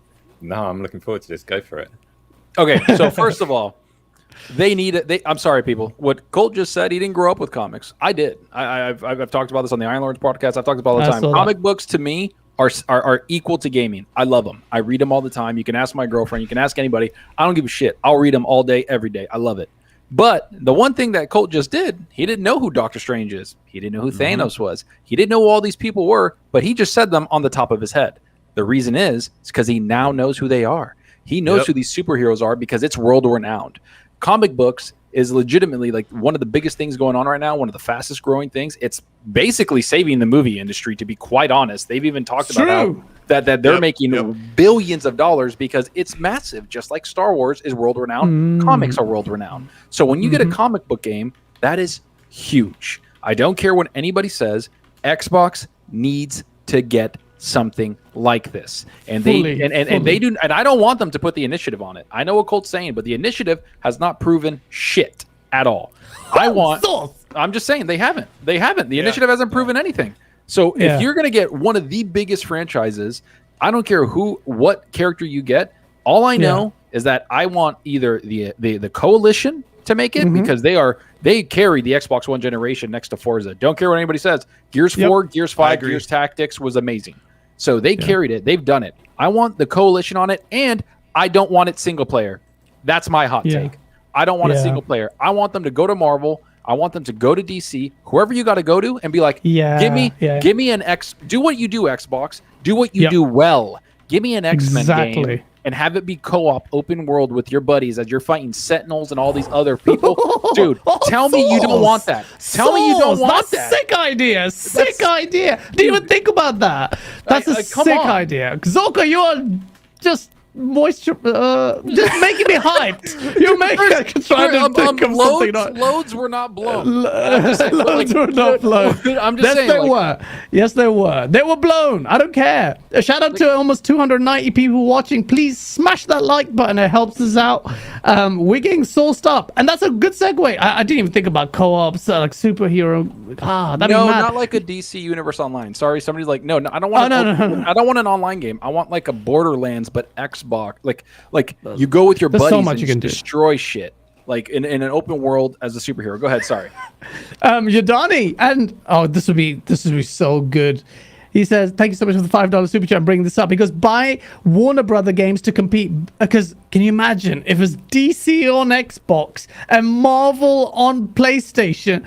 If you thought fanboy wars were mad, combine the comic book because Marvel versus DC is raw. There's beef there. I love beef. Beef is sauce. Can you imagine if those two, please, Xbox, just buy DC? It would just make the console wars so much more, man. Like legitimately, it'd be beautiful. So bad. It would be so bad. And there's dude, so good. And my hot take, if it was single player.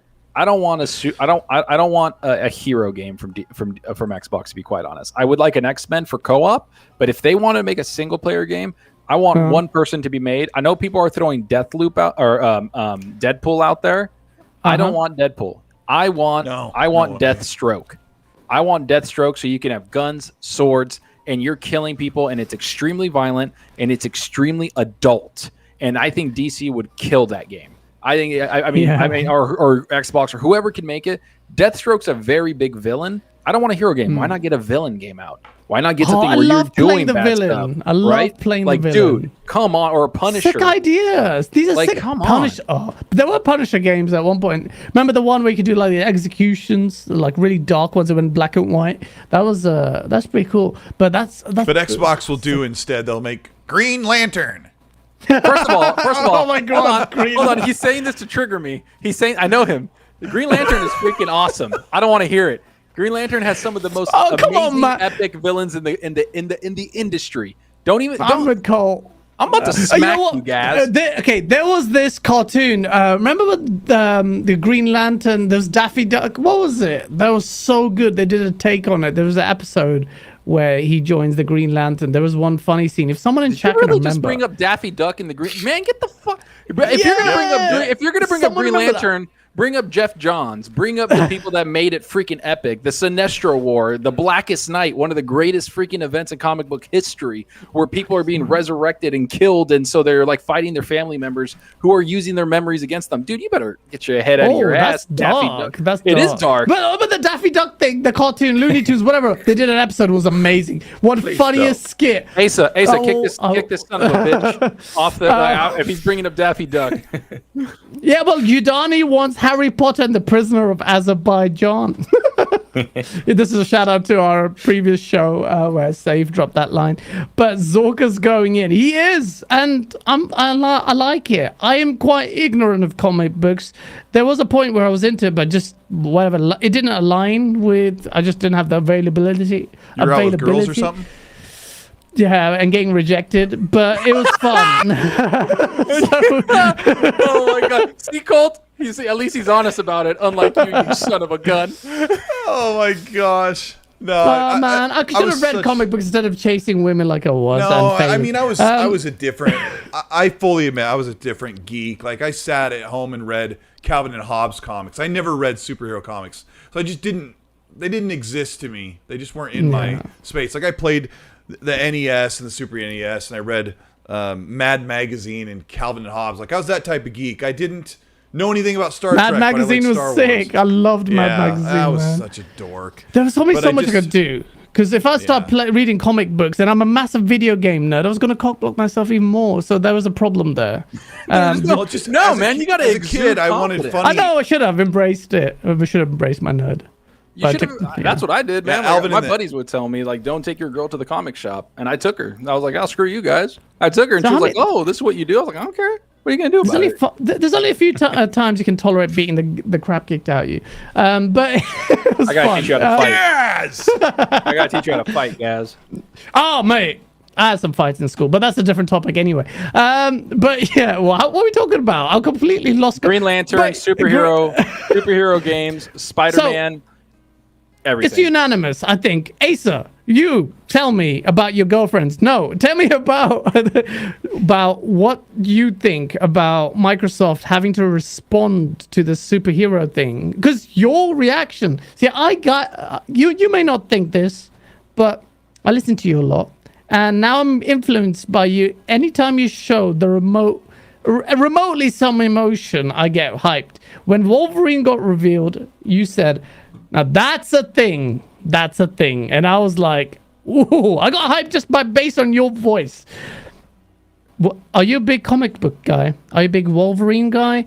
And do you think this is a big get for PlayStation?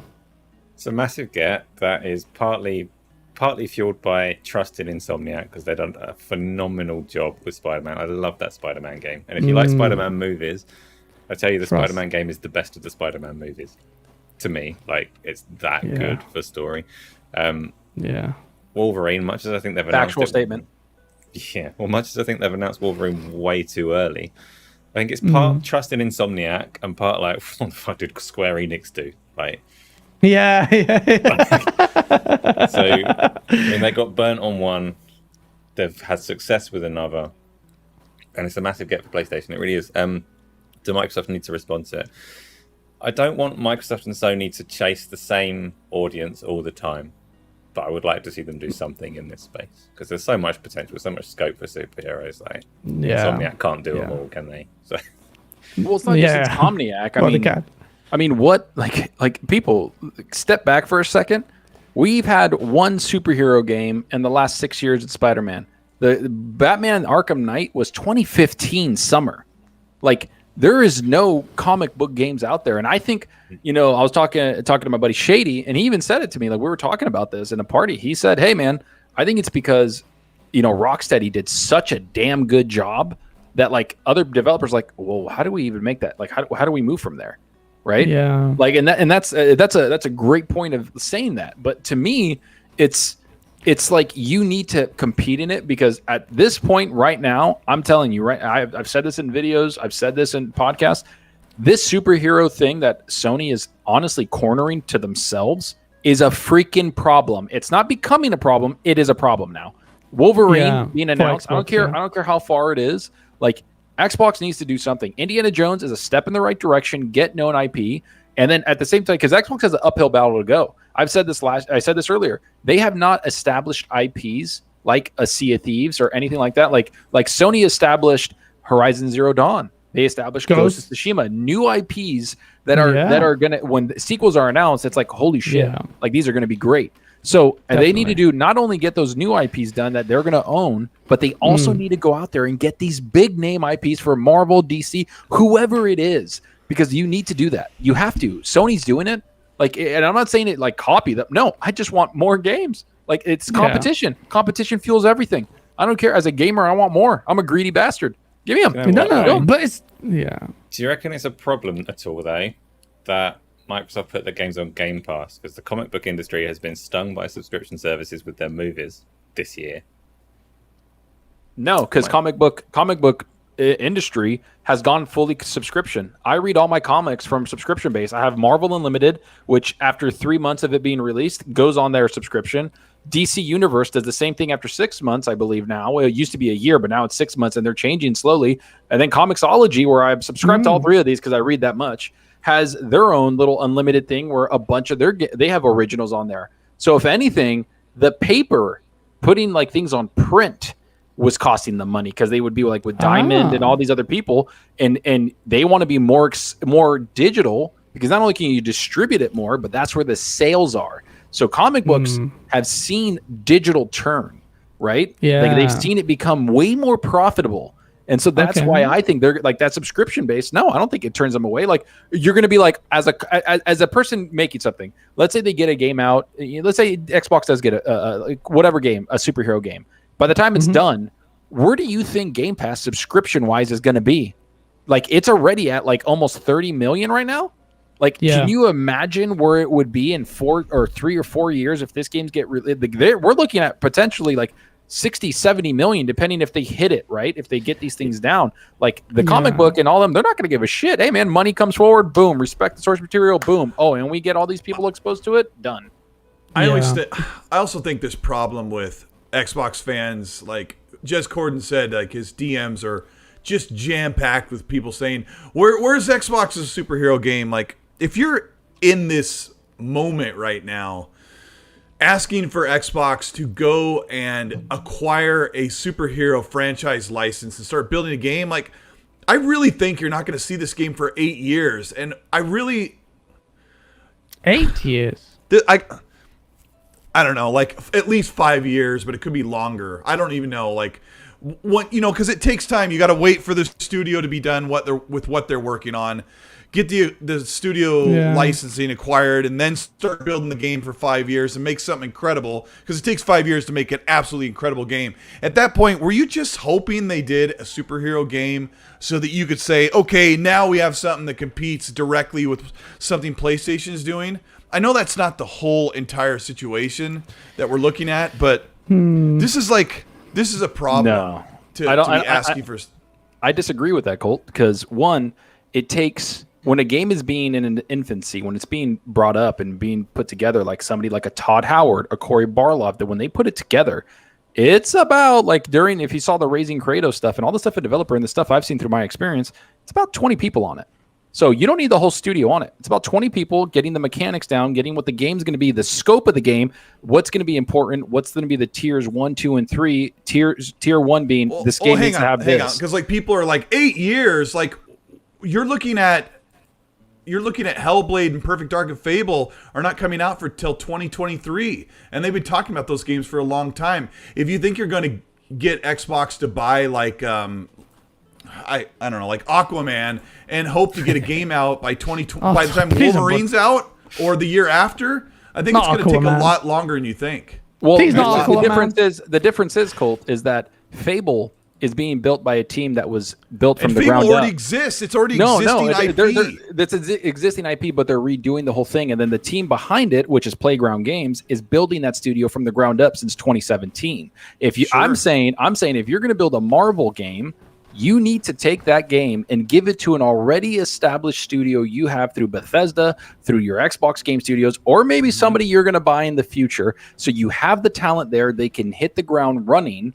and then move on and get it out in 4 years. And I get what you're saying. Like, they should have been doing, like, and this is something I've been saying for a long time. This is something they should have been doing back in 2018 when Spider-Man came out, and it freaking set the world on fire. It sold more than God of War. It sold more than God of War, people. You're talking 2021? Like, you're so far behind the curve of when it's time to make a superhero game. In my opinion, like, they've known about Spider-Man in the works from Insomniac for at least a year before it came out. Like, everyone knew. And you should have, like, Xbox should have been shopping around a big IP. But, like, maybe something they like... have been. Maybe, yes, maybe they have been. We've been hearing about these rumors about a Star Wars game for Xbox, like, and then you see KOTOR coming to PlayStation. Warner Brothers. But remember, like, Fable's an established IP. Yeah. Fable's had 3 games already, so you don't have to, like, I don't know. Go ahead, guys. I was gonna say, we don't know. The comic book thing, like you said, Zorka, is the obvious one. The 2018 skyrocketing success of it would have no doubt not escaped Microsoft's lens. They would have seen that. And Doovie, thank you so much for the $5 super chat. He makes a good point. A superhero game has to be organic, not forced. He doesn't want to see an Avengers situation with Square Enix. The studio has to have passion when they want to make it. Luckily, comic books, they're so held in high esteem by so many people, and the lore. Objection. Why? Crystal Dynamics do not lack passion for the Avengers. The development studio are not the problem there. If you watched any of their dev videos, no, I'm not saying that. I'm not saying that. I'm objecting to the super chat. Much as I'm grateful for it. That studio is passionate, and if you look at how they go into the comics when they're bringing that game to life, it's not their fault. That's Square Enix, it's a publisher stepping in above them, saying you need to monetize it this way, that way, that way. Yeah. It's a passionate studio, though. I think the game is pretty decent, but And people, like, I know they're like, well, you're demanding that. I'm like, no, I just want to see better competition. And if you pay attention to any video I create, anytime I talk on RDX, anytime I talk on any podcast, I'm giving the same heat to Sony. I want to see a damn co-op game. I want to see a multiplayer game from them. And to be quite honest, now another thing came up that people don't talk about. Where is your Skyrim now? Because that's gone. No. Where's your? Zocker. Zocker, I'm with you 1,000,000%. Like, Wolverine, like, sounds like a really exciting thing. So we're gonna play. That's the other problem. Like, I know Xbox fans want a big superhero game. I do too, even though I'm not a big, like, I didn't read every comic like Zocker. Yes, I totally am with you on that. But also, Zocker and I have PS5, so we it sucks. Like, we can sit back and go, well, if I want to play, I'll play whatever I want to play. But not everybody has that luxury, and the consoles are freaking ridiculous to find. But, like, Zocker nails it on the head. Like, where is your big, massive, open world, 100-hour plus character building RPG? Like, that I will never complete. Is going to be where is that? Man.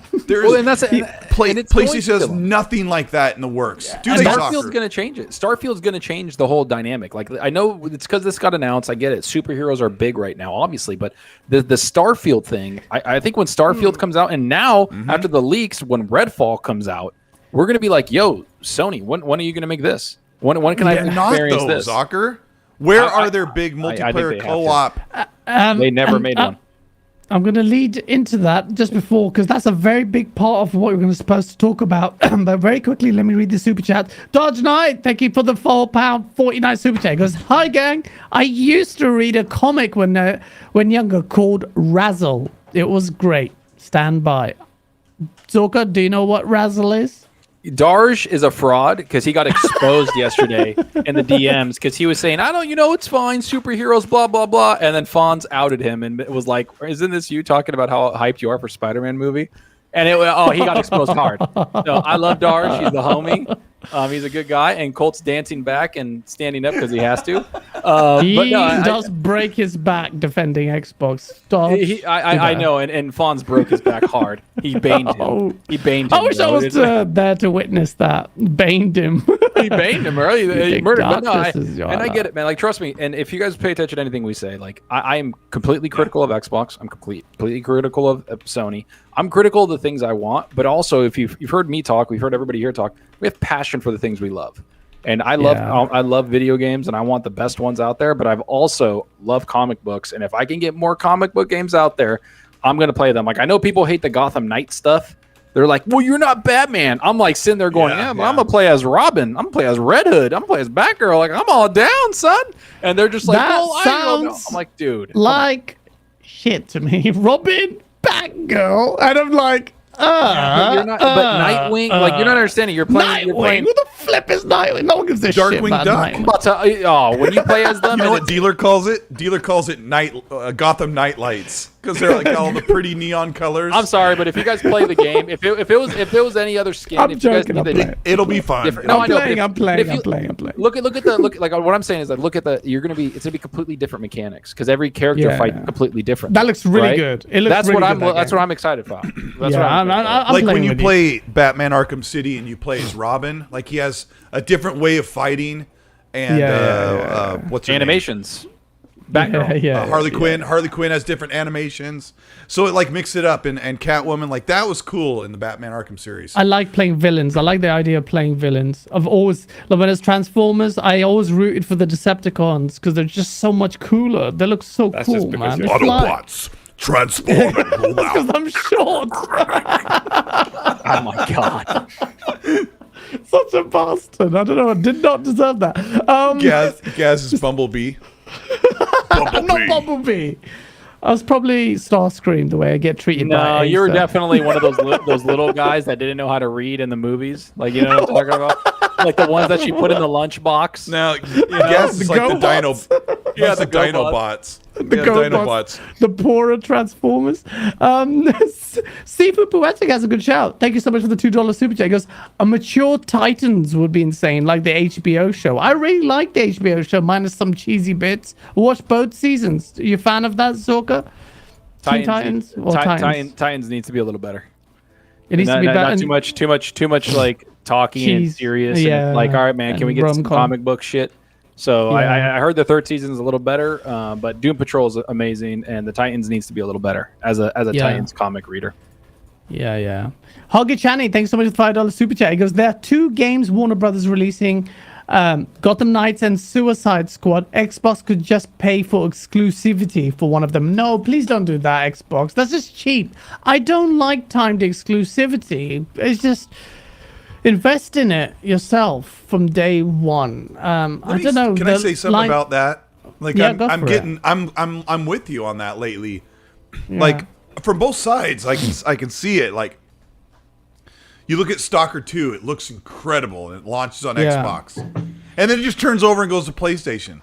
And then you look at another big timed exclusive on PlayStation. You're like, I want to play that on Xbox day one. Forspoken as well. Yeah, it's like. I'm starting to get annoyed. I don't know what it is. I'm starting to get like, what? Why?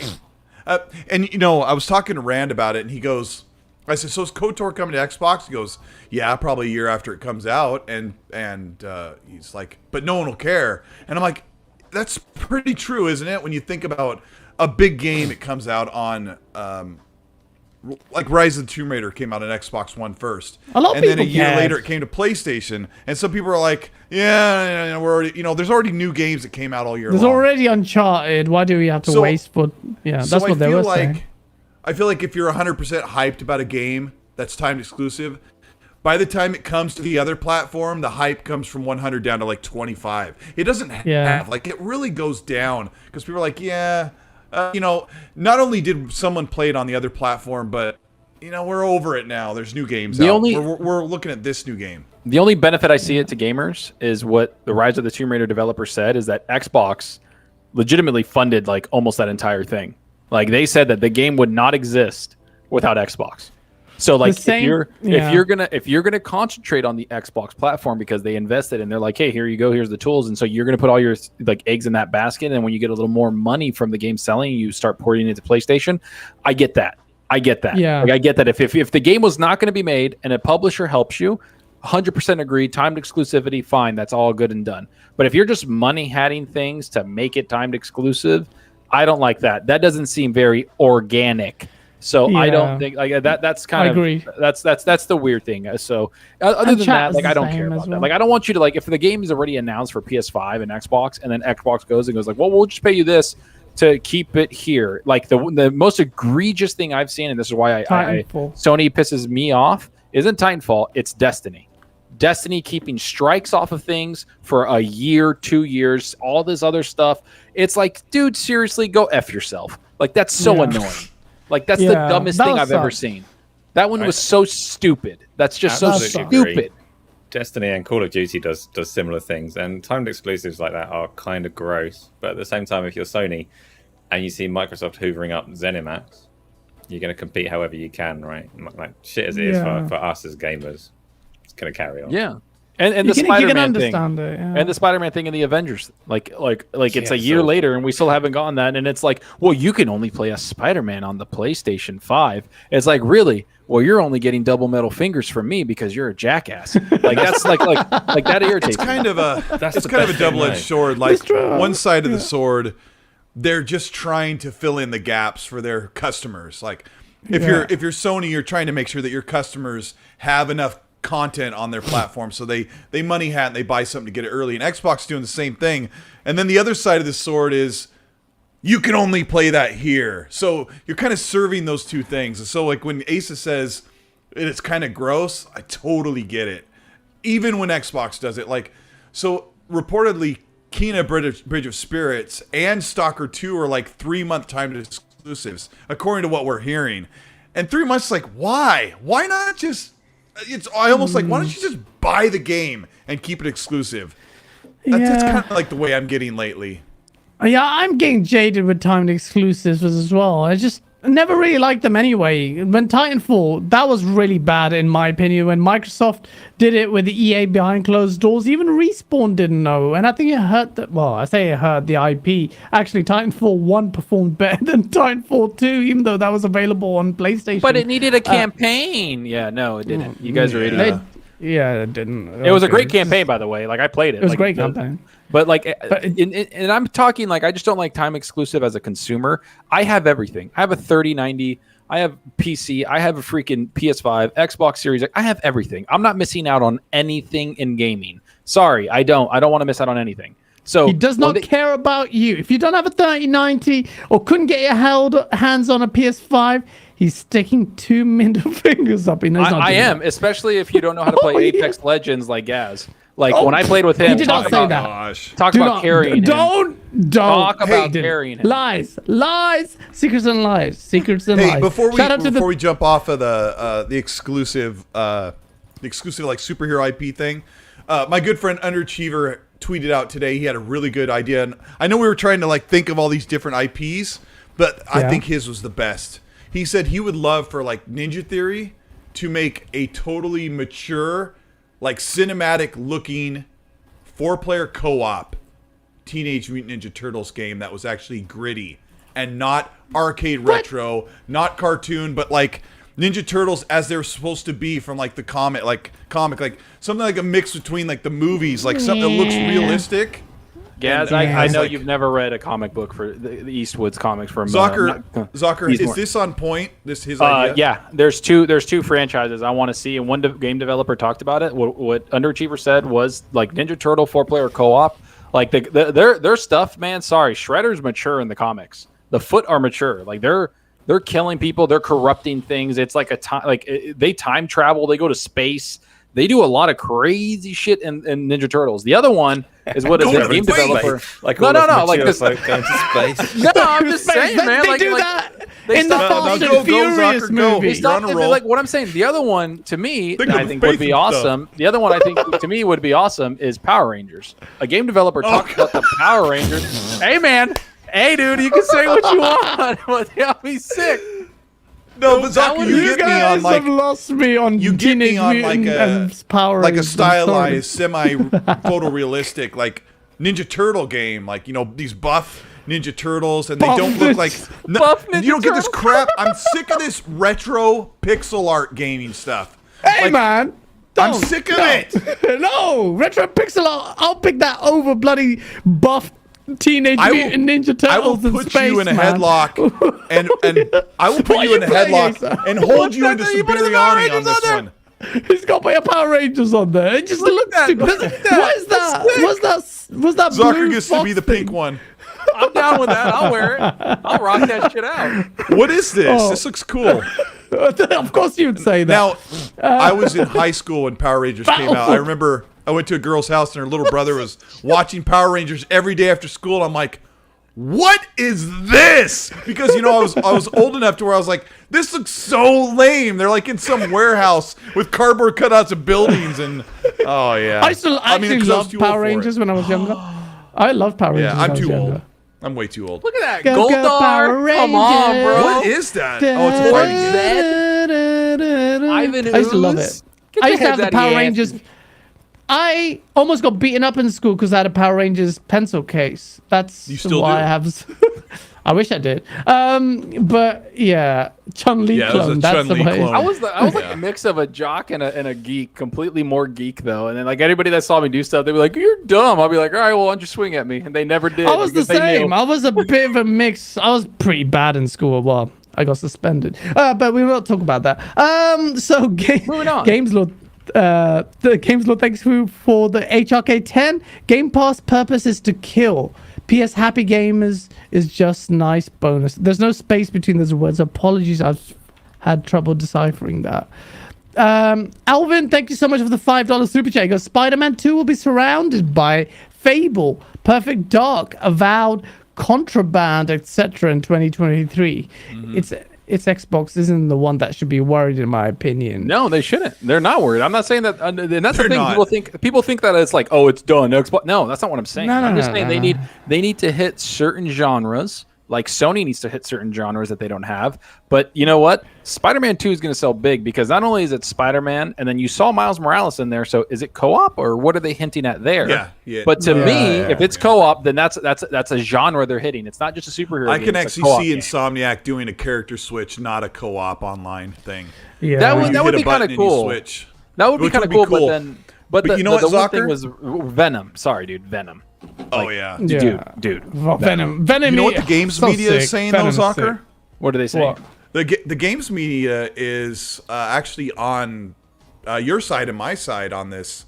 They're saying that PlayStation needs to step it up for diversity. They're saying like the jokes we've been hearing on RDX for years is that PlayStation just keeps putting out the same type of game over and over, and they're not offering their customers a wide, diverse type of games. Like Xbox is killing it. They have all of these RPGs, Yes. these shooters, these first-person shooters, these action-adventure games, these indies, like these. They're providing so many games. Like just this past 6 months, I played so many different games that I'd never played before. Those type of games on Xbox, And because of what they're getting hold of right now. And PlayStation continues to do the third-person action adventure open world game, right? And those are hit games and they're selling like crazy. But after a while, like I was excited about seeing Venom, which we're about to see here on screen, but I loved Spider-Man 2018. I just finished Miles Morales this past couple weeks, but I'm just kind of fatigued on the open world web slinging thing in New York City. I need something different. Wolverine's a good take. Yeah, I but think- the thing is, I was Go going to ahead, ask you this, Zorka. Let me get your take on this, because I was on Big Cloud Gaming, it's a PlayStation podcast, great guy.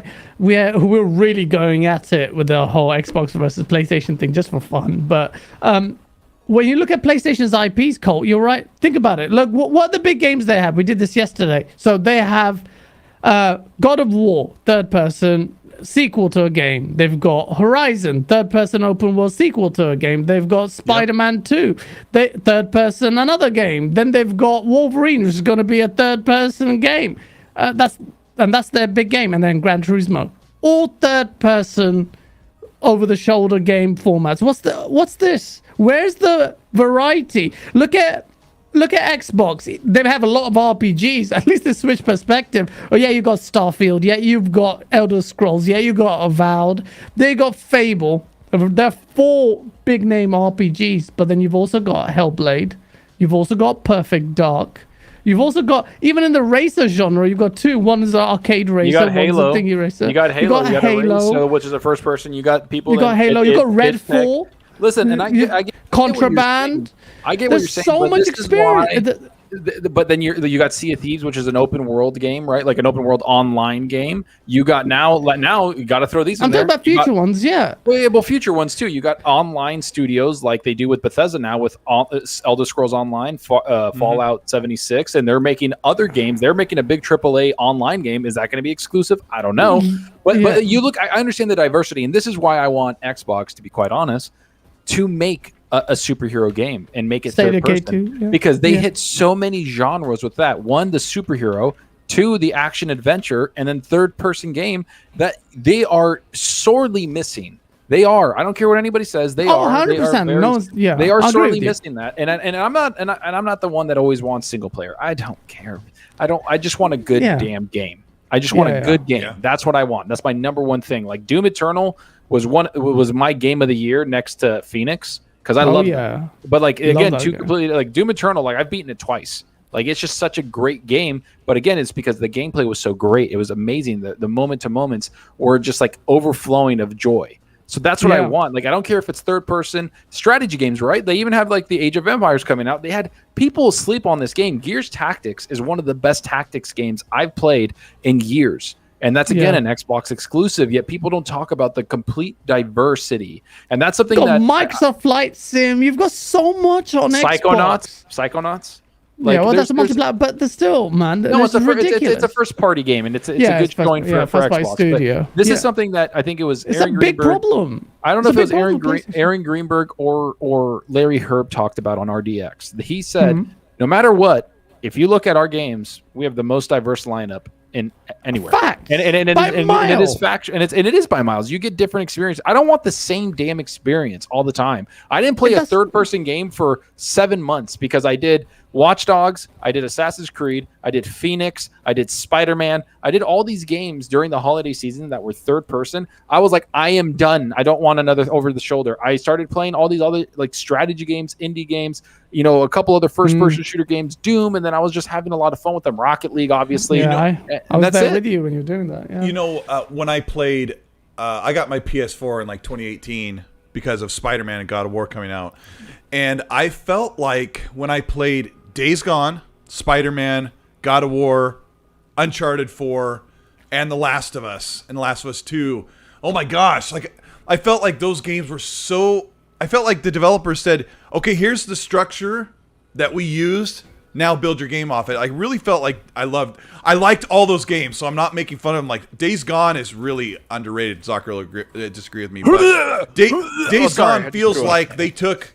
It really feels like they took half of Uncharted and half of The Last of Us, and then they built their game from all the character out and then built the game. And I half mean that in a compliment because you get that great feeling of that connected third-person open world action adventure thing. But then as you get through the games, and after 2 years, you go, "Gosh, I kind of played these games that are kind of knitted together."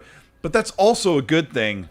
But when you say Xbox has the most diverse characters, someone go, they don't have JRPGs. It's like, most diverse doesn't mean they have everything, but you nearly get everything on the Xbox platform now.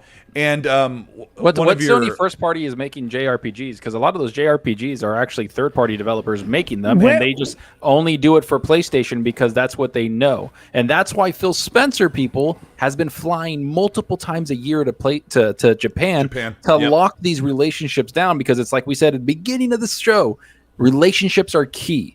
And that's what Phil Spencer is doing, is locking that down, getting that relationship so games do come on Xbox and they get more diversity. Absolutely, and relationships are key. And I have questions about PlayStation's relationship with its own home country developers, because we didn't see anything from Japan, did we? At PlayStation Showcase? Nothing. I can't think of anything. I don't think so. No, we didn't. Unless they're saving something for Tokyo Game Show. Apparently, they may miss that even. Apparently, some rumors are saying.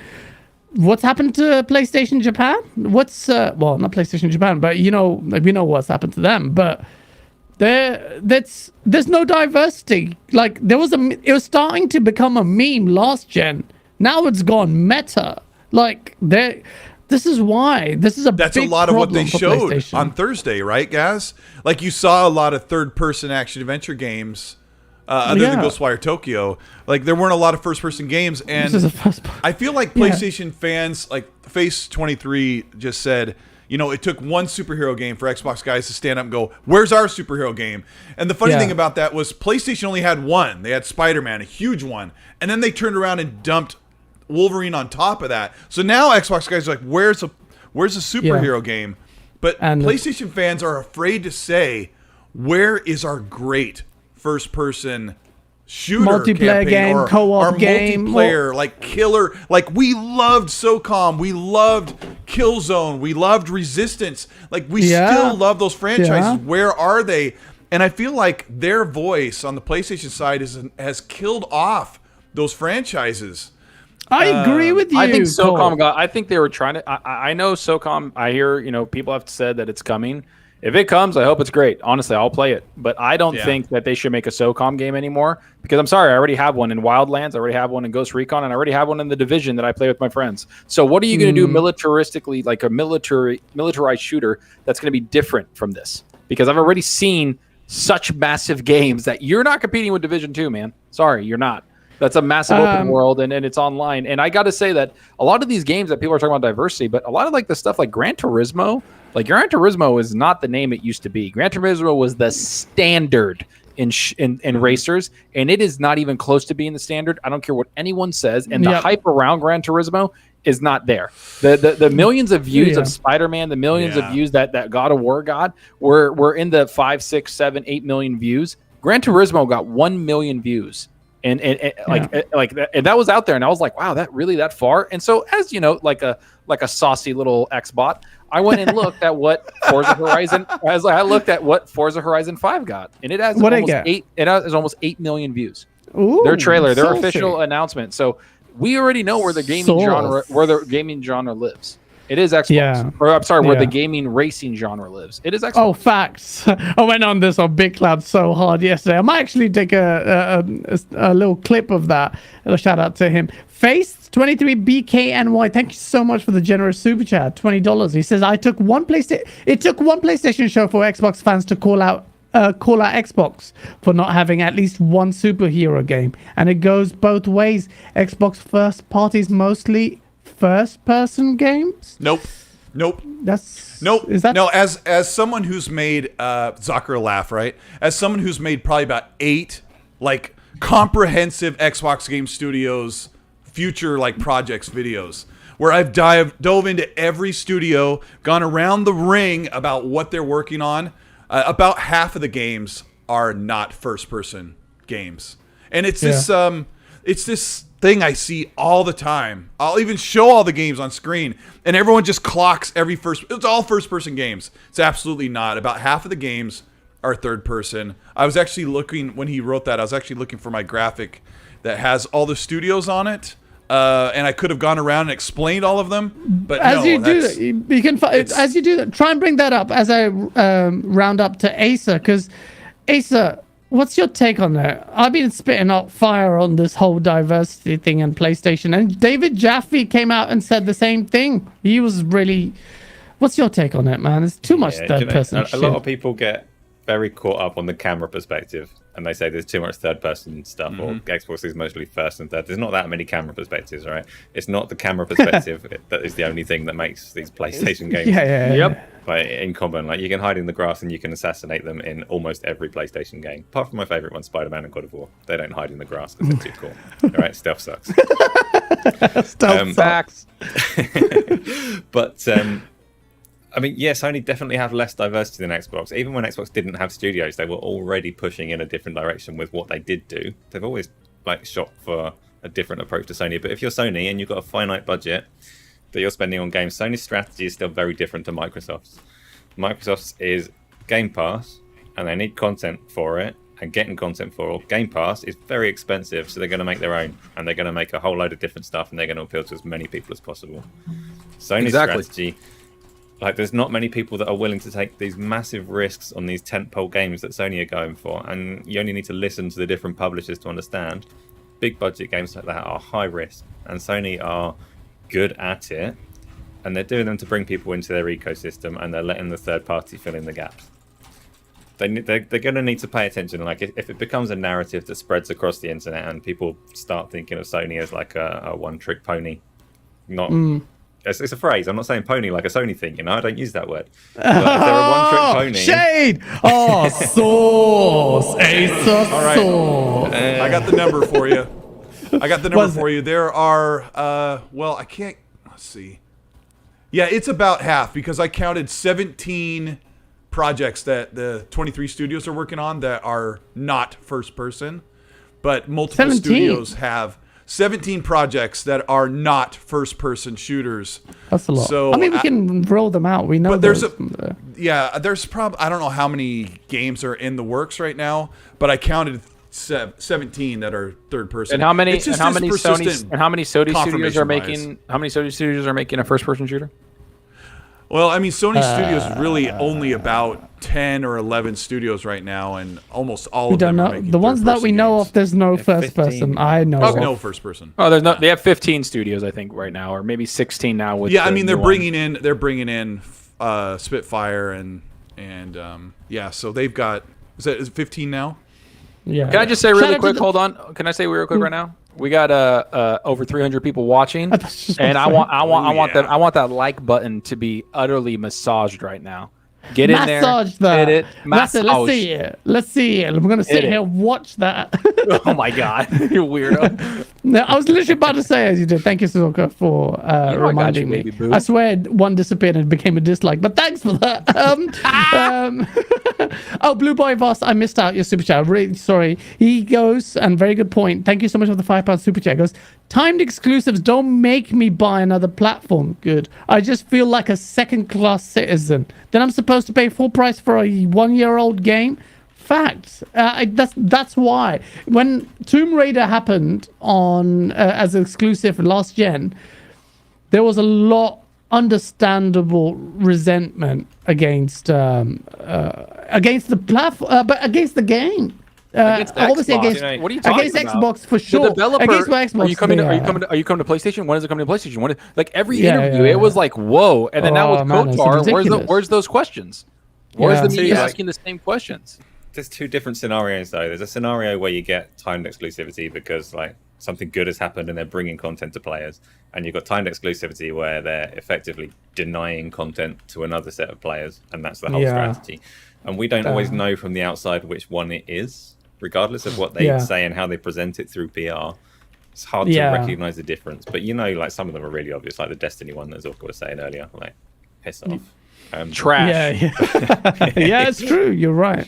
That's blatantly. And can I say one thing that like, and I'll be, people are gonna get mad at me, but just like you pay online on console, just like all this stuff, console gamers allow it.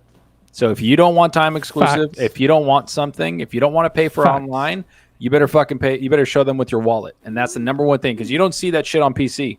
You see those timed exclusives? They're still going to PC. Yeah, they'll just pirate it. No, they will. They'll be like, all right, you want to get me and do that and mess with my wallet, or do you want to like be an anti-consumer? I'll pirate you, and they know that. That's why I love PC. The PC crowd are relentless. But if you look at the PC crowd, what Bethesda said they're like one of their biggest thing is PC, and they did very well for themselves. So people are like, oh, they'll just pirate it. No. Sorry, I know, Colt, I'm trolling you, but they are not. They will buy it. Steam goes crazy. They sell tens of millions of units on PC. PC has gotten a resurgence since about 2009. PC gaming has blown up beyond anybody. That's why Xbox is going there. That's why you're seeing Sony put Uncharted. Saucy. You see Sony putting Uncharted and Horizon. Do you see the reactions? The reactions? Yeah, they were mad. And I'm sitting there and I'm like, bro, check your priorities in life if you're mad about this, that. Yo, they got so mad. I didn't know people got that mad until I saw that video. I think Colt, you sent it to me because check this out. This guy went mental. He's like, damn, Jim Ryan, they got fired this guy. Why do you care? It's Uncharted 4 came out last gen. How's it taking away from your experience? I love it. It doesn't take away from his experience. It takes away from his rally cry of the war when he puts on the face paint. Yeah, because the guy doesn't really play games, right? He plays Twitter, so that's the difference. Yeah, exactly. There you go. But please keep doing that because I love that. Please, thank you. We're gonna wrap up though, because guys, we've gone over 2.5 hours. Well, 2 hours, 15 minutes. But we cannot stop this show without talking about God of War, man. That was the last game, and a little bit. We touched upon the controversy about the recycled animation. I say controversy is sparked by just a handful of individuals. But I will say this, and this is probably going to get me in a hot fire.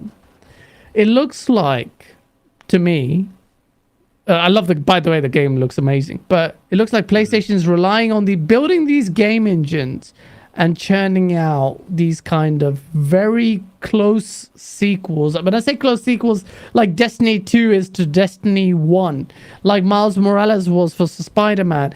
God of War looked amazing in terms of its story, in terms of its character. Everything was just like, this game's gonna bang. But I wasn't, this is a symptom of cross-gen development. I wasn't amazed at the visuals. Colt, am I just being picky, or I have really unrealistic expectations? Azulka, because you called me a bitch. You go first. Tell me. No. Let Colt go. Okay, Colt. Well, what I mean, do you for you think? to say you're not amazed by the visuals is. I like it, but you're super jaded. You're super jaded if you're saying that, because the game looks fantastic. If you're expecting a next generation, if you're expecting a next generation upgrade, like that's not how it works. We're still in the cross-generation window on PlayStation and Xbox, and people need to quit trying to make excuses. The Oasis bit, this all looks amazing, and it goes back to my whole thing about saying, do teraflops like make a game look amazing? Absolutely not. Like Sony Santa Monica knows how to make a great-looking environment, make their characters look incredible. And you could do this on a base PS4. So pull your head out of this whole teraflops, the tools. Like, it's not even about that. The tools is about frame rate, extra physics and advancing games beyond what they could do before. That's what you get new hardware for. This is a cross-generation game like most games. And if you're saying it doesn't wow you, it's because you've been seeing this incredible visual of God of War since like 2017 when they first showed it. What do you think will look better? This is actually answers the. I know, and what it's also 30 here. frames. It's a 30 frames presentation here at a super low bit rate on a 1080p stream on the PlayStation channel. So it's not even giving it its due. So this game is going to run at 60 on the PS5, or 60, hopefully, and that's it. Yeah, I think it will. I'm not saying it looks bad. It looks good, and some bits it looks really nice. But I was expecting maybe unreasonably to be blown away by it. Hellblade is the next gen only game, so it's a bit unfair to compare it with that, I guess. But Lord Nater, thank you for coming to my rescue with his $2 super chat.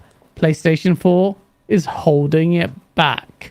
I don't care about the console shortage argument. I don't care about all that nonsense. Colin Moriarty was right when he was disappointed with that God of War is cross-gen. I'm disappointed. I have every right to be disappointed. I want a next-gen only game. I don't want Colteastwood's crappy excuses about teraflops, this and that. I want the best-looking God of War game, and I'm not getting it, but it still looks amazing. Zorka, please take my side because I'm losing the doesn't work that way, guys. I'll be honest. So, to some extent, yes, programming for multiple SKUs will prevent you from pushing boundaries. That is a fact. That is true. Programming for that much is going to prevent you from doing certain things. But I will say that for God of War, I love God of War. It is literally one of my favorite franchises next to StarCraft, Gears of War, stuff like that. God of War, and to be quite honest, when God of War 2016 was announced, I was actually, like, when I saw it, I was worried. People were like, oh my God. I was like, oh my God, they changed it. What'd you do to my God of War? You better fucking knock this out the park, or I'm gonna drive down to Sony Interactive and smack somebody. So like because I'm passionate about it. I think that wow factor of the 2016 God of War cannot be replicated. Yeah. And I think that now when they showed this game, people were like, oh, it's just more of God of War 2018. And you know what? I want more of it. I do. That was one of the greatest games last generation. I played the living crap out of it over the Christmas break in 2018 because I didn't have a PS4 when it came out. I waited for the Spider-Man to come out, then I got the PS4 Pro Spider-Man edition with the red. It was beautiful. And then I started playing God of War on there.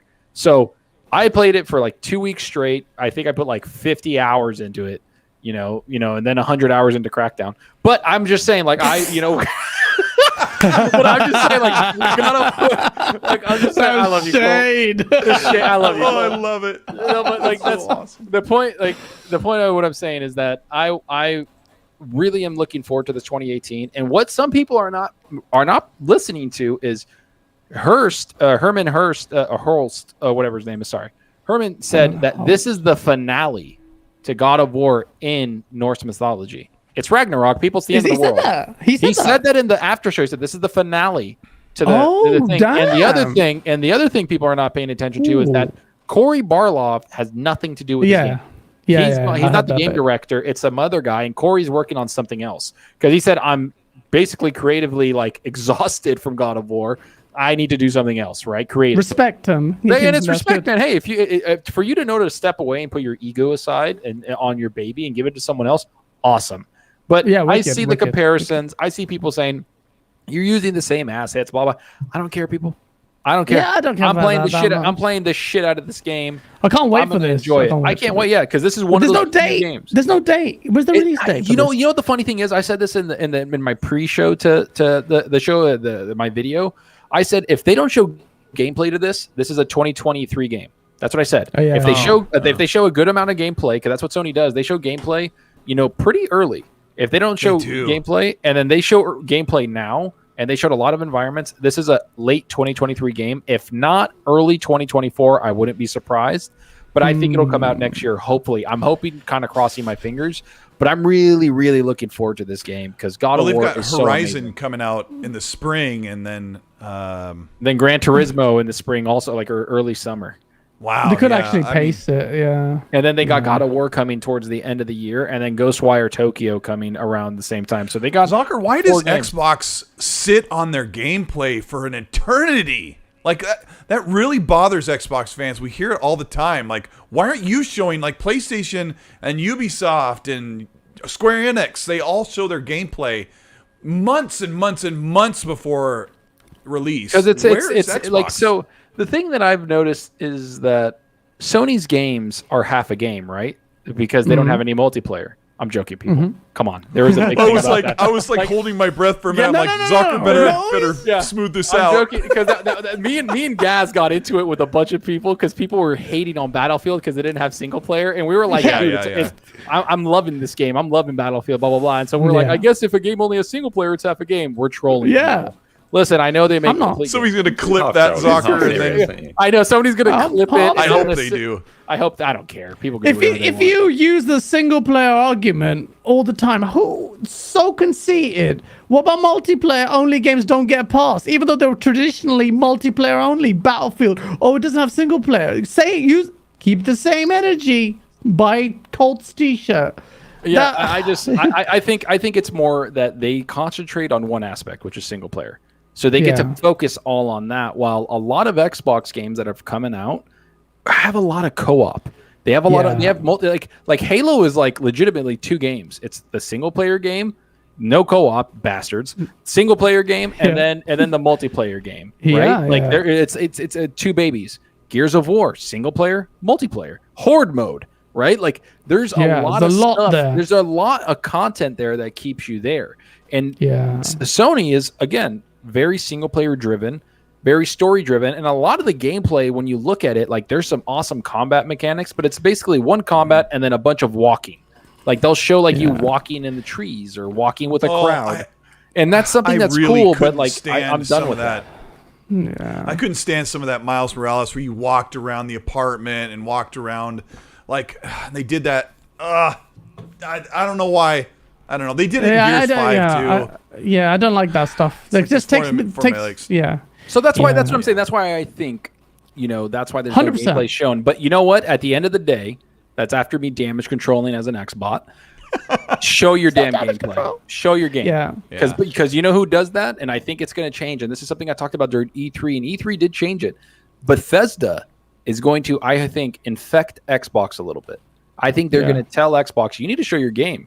Because that's what, but when Bethesda comes out, when they're about to launch a game, boom, gameplay at the event, boom, gameplay. Doom Eternal, gameplay. Wolfenstein, gameplay.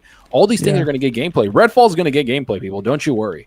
You know, like Starfield's going to get gameplay because that's what Bethesda does. They show their games, and that's why they were so successful as an independent publisher.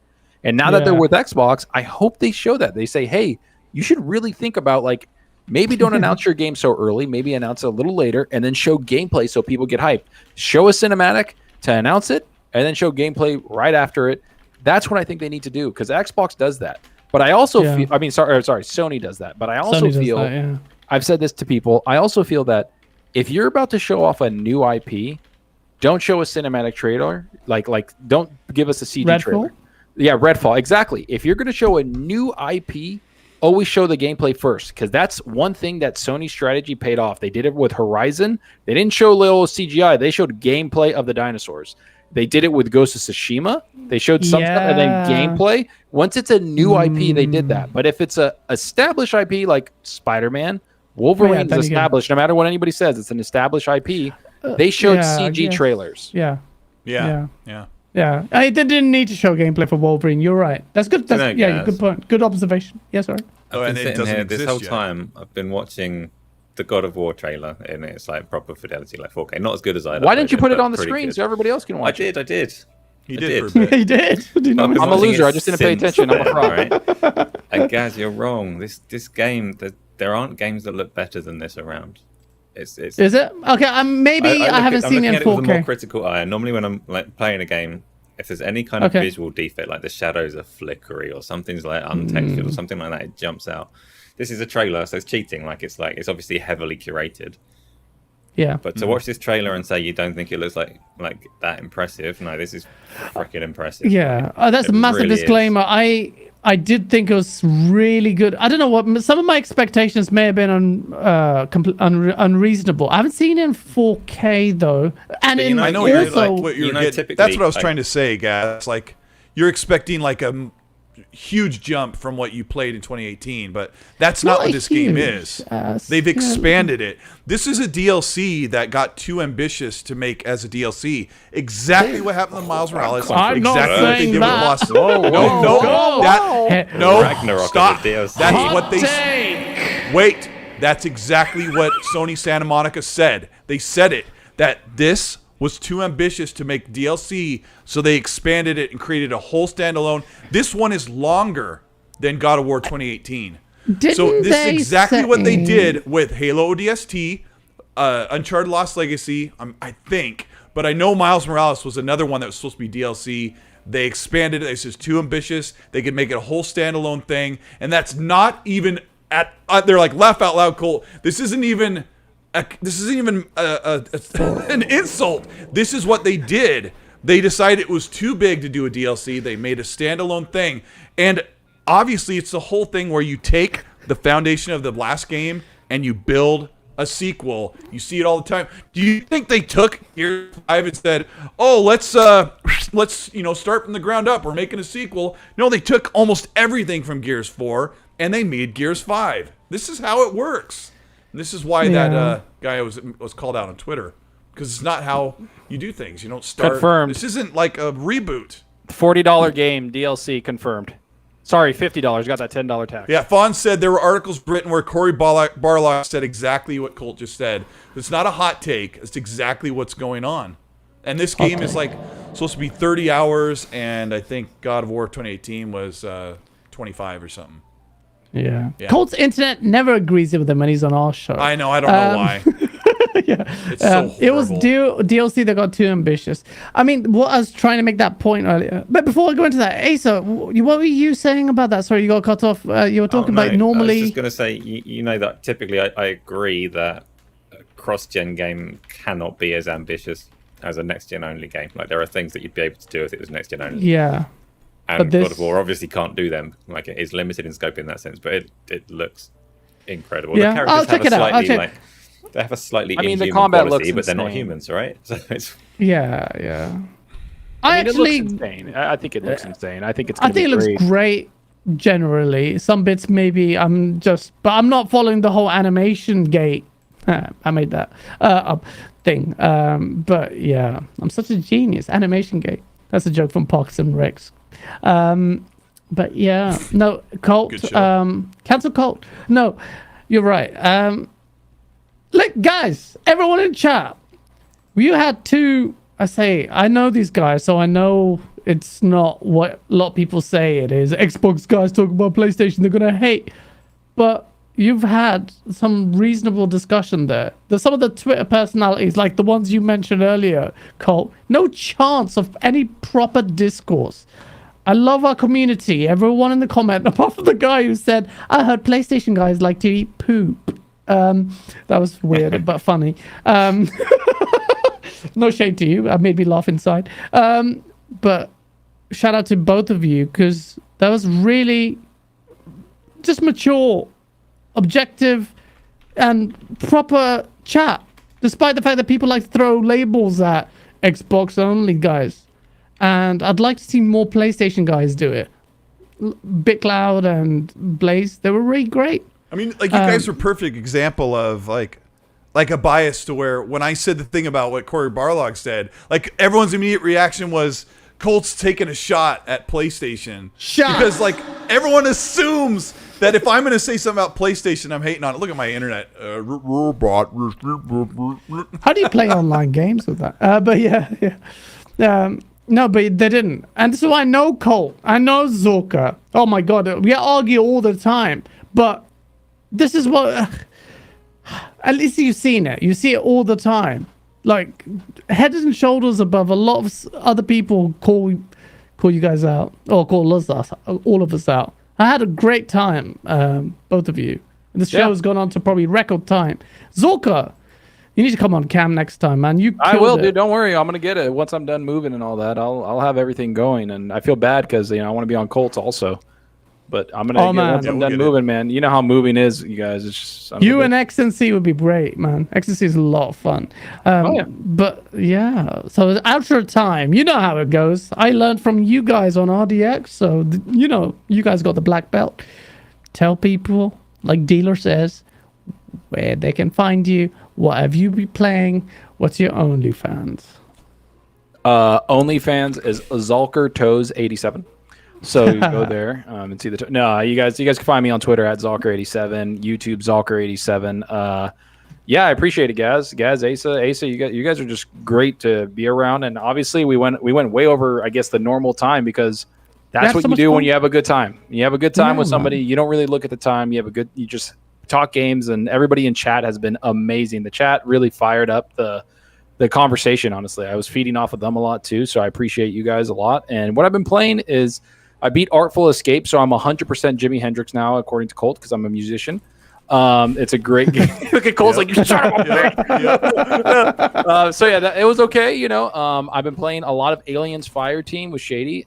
That game is so fun, just shooting aliens, acid everywhere. So cool, different enemy types. I'm really enjoying that game. And then I've been playing Psychonauts 2 and what else? Oh, Assassin's Creed Valhalla.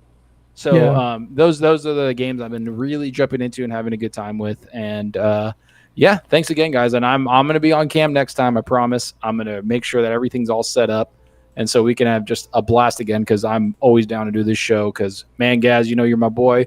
Asa, I've talked to you a lot more now, but you guys are good people, and we need to play some games together too. Also, that's a big thing for me. Like if I get along with you, I want to play some damn games with you. And if it's Destiny, I will stab you. Yeah, that's not going to be Destiny. Thank God for that. Good. No, absolutely. Can't wait to get on cam. Preferably no clothes. But thank you so much for joining, man. I thought that was a given. Yeah, that's a prerequisite. Right? Colt, keep that same energy. Our synergy's great. We kiss each other on the memes or whatever that thing Nanomelit Polymath made. And oh my gosh. It's just been a great show. I hope you had a good time. This is effortless chat. It's like XNC and now here. We're symbiotic. Now we've got Zorka and the human centipede. It's going to be amazing. Yes! I'm down. The reaction, the difference between the two. Wow, man. But I hope you had a good time. And yeah, I hope you get some blowback for your DLC comment online just for the Oh my lols. gosh. I'm joking. Yeah, I'm joking. Yeah, it's so crazy. But People don't listen. yeah. Like Fonz found out. People don't listen no matter what you say. But it's fun to. I just laugh at it. But I hope you had a good time, man. Yeah, of course. I've always. Yeah, I am midway through, or maybe further than that, from the Artful Escape. I'm also playing Biomutant. Biomutant is like this trash, low meta game that I paid full price for a couple days ago, and I'm really enjoying it. Like, it's just it's a chill, like, Master Shifu out in the wild. It's kind of like a Horizon Zero Dawn. Like, the Earth has been long... humans are long gone, and now there's only these critters. That Master Shifu. Fuck, that's perfect. You look like Master Shifu from Kung Fu Panda. And the world's a little empty. I just can't figure out why it got so much hate. Like, it's not even bad. It's just... I'm just chilling, listening to it and playing it, and I don't know. I'm having a good time. Yeah. I've beat like well over 20 games this year. Like Zocker's beat a ton of games. Just ramping it up and trying to get through. I think I'm at like 30. You're crazy, man. That's crazy. Respect. Yeah. Yeah, so it's been really, really good. We're kind of coming around the last turn of the delays from the pandemic. And this holiday, it's going to be nonstop for many, many years. So we're in a good place. So stop whining! Stop whining. Yeah, man. Okay, looking forward to your content. Both of yours content is great. And yeah, it's a good I made chat. a video last night at... I had it finished and uploaded at 1:30 in the morning. I haven't done that in years, but that Redfall stuff broke, and I just decided to get off my butt and get more work done. So I'm excited. Yeah, we're excited about Redfall. Same. So yeah, check that out if you haven't checked it out. Check out this Redfall video on Cole's channel. Isla Drummond's already linked it because she's a boss. Wise channel. Shout out to Isla. You are a beast who does all the epic intros for us. You're the best. Thank you so much. Oh, nice. I didn't know that. Isla does it. Isla does the outros and the intros. We have some changes coming on our format, but Isla, thank you. I don't know what else to say. You're amazing. Don't take that for granted. Like, when you see like these animated intros, that for every second of animation to create something, motion graphics, it's really, really great talent. So nice work. Yeah, absolutely. Nice work. She used to be Asa's friend, but now she's mine. Asa, tell people what you're playing. Oh, because you're playing some random stuff. Hiding around in the grass on Ghost of Tsushima. I hate stealth. Are you enjoying that? Because it sounds like you're going through pain because you hate stealth. It's a bit of both. Like I started to enjoy it when I played it on the PlayStation last year, whenever it came out, and I'm trying again. Yeah. And I don't know, when it forces me into the long grass, I get a bit upset. I get a bit upset. It looks really nice, and it's so much better at 60 frames than it was at 30. Like, it looks really nice now, and I'm persevering through the stealth and trying to make the best of it. It is good. It's a good game, but I hate stealth. And finishing up Evil Within 2. I'm going to move on to Cyberpunk and Psychonauts soon. Finally get some Cyberpunk done. I've changed my setup a little bit so I can have a better time streaming that at ridiculous quality as well. So that's gonna be mad. Yeah, I'm doing all of that on my Twitch channel and stuff going on YouTube as well. Been busy. Yeah, it's good, man. And I will say, I didn't even say, like, Zorka and Colt, it's been great fun. Like, really easy conversation. Chat is great every week. So thanks everyone that's come along for that. Absolutely. Thank you guys in chat. Honestly. DoxyMF, he says, I literally picked up Ratchet and Clank. Am I an Xbox guy? Of course, but I'm a gamer and lucky to make a good living. I have all the toys. But like Colt said, not everyone can. And that's where a lot of animosity comes in. But you're right. You know, gaming is for everyone. So I'm glad you had enjoyed it. And I will share my biryani recipe. Shout out to everyone in the chat. Please smash that like button if you're still here. If you enjoyed the show, then only then hit that like button. We've got more content coming. I'm working on a video right now. pitting the two exclusives from both companies together. Source! Yes, Cole's like, oh, I wouldn't make that video. I will, and it's not a Source video. A Source video is coming, but they're going scope creep. I'm trying to best my last ones. But thank you so much. Take care. I'll see you very soon. Next week. Peace out. Check out GameOnDaily.com. If you haven't registered, you're not a true fan. Take it. Bye-bye. Later, everybody.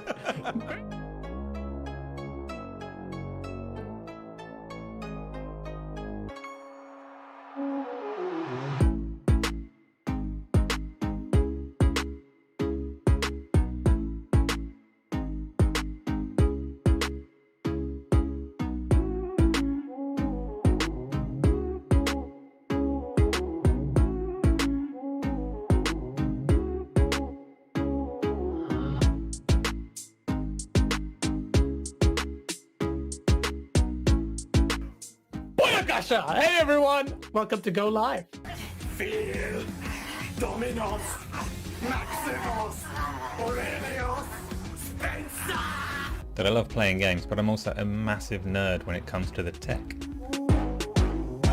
Someone at Sony that remembers that is going to drive a lorry through the wall and say, hey everybody, PlayStation's at E3, we don't hate our fans, let's go, and put on their own show. Put on their own show. Is that wild enough?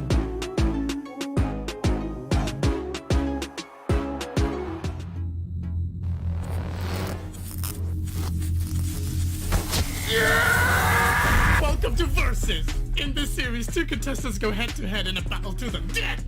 In this episode, we have two...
But we're confident, you know, we're the Master Chief. Ish. I'm dead. That could not be better timed.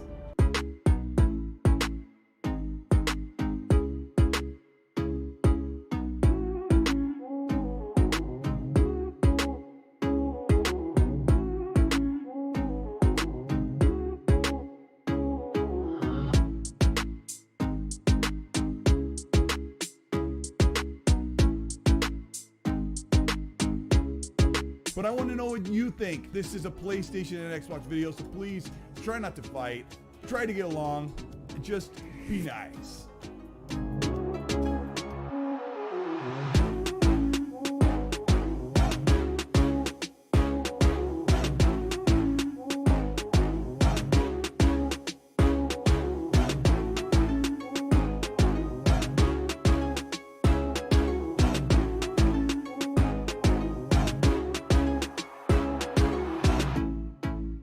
I just have to say that Sony's show was something we've all been looking forward to, because while I'm a huge Xbox fan, I'm first and foremost a gaming fan.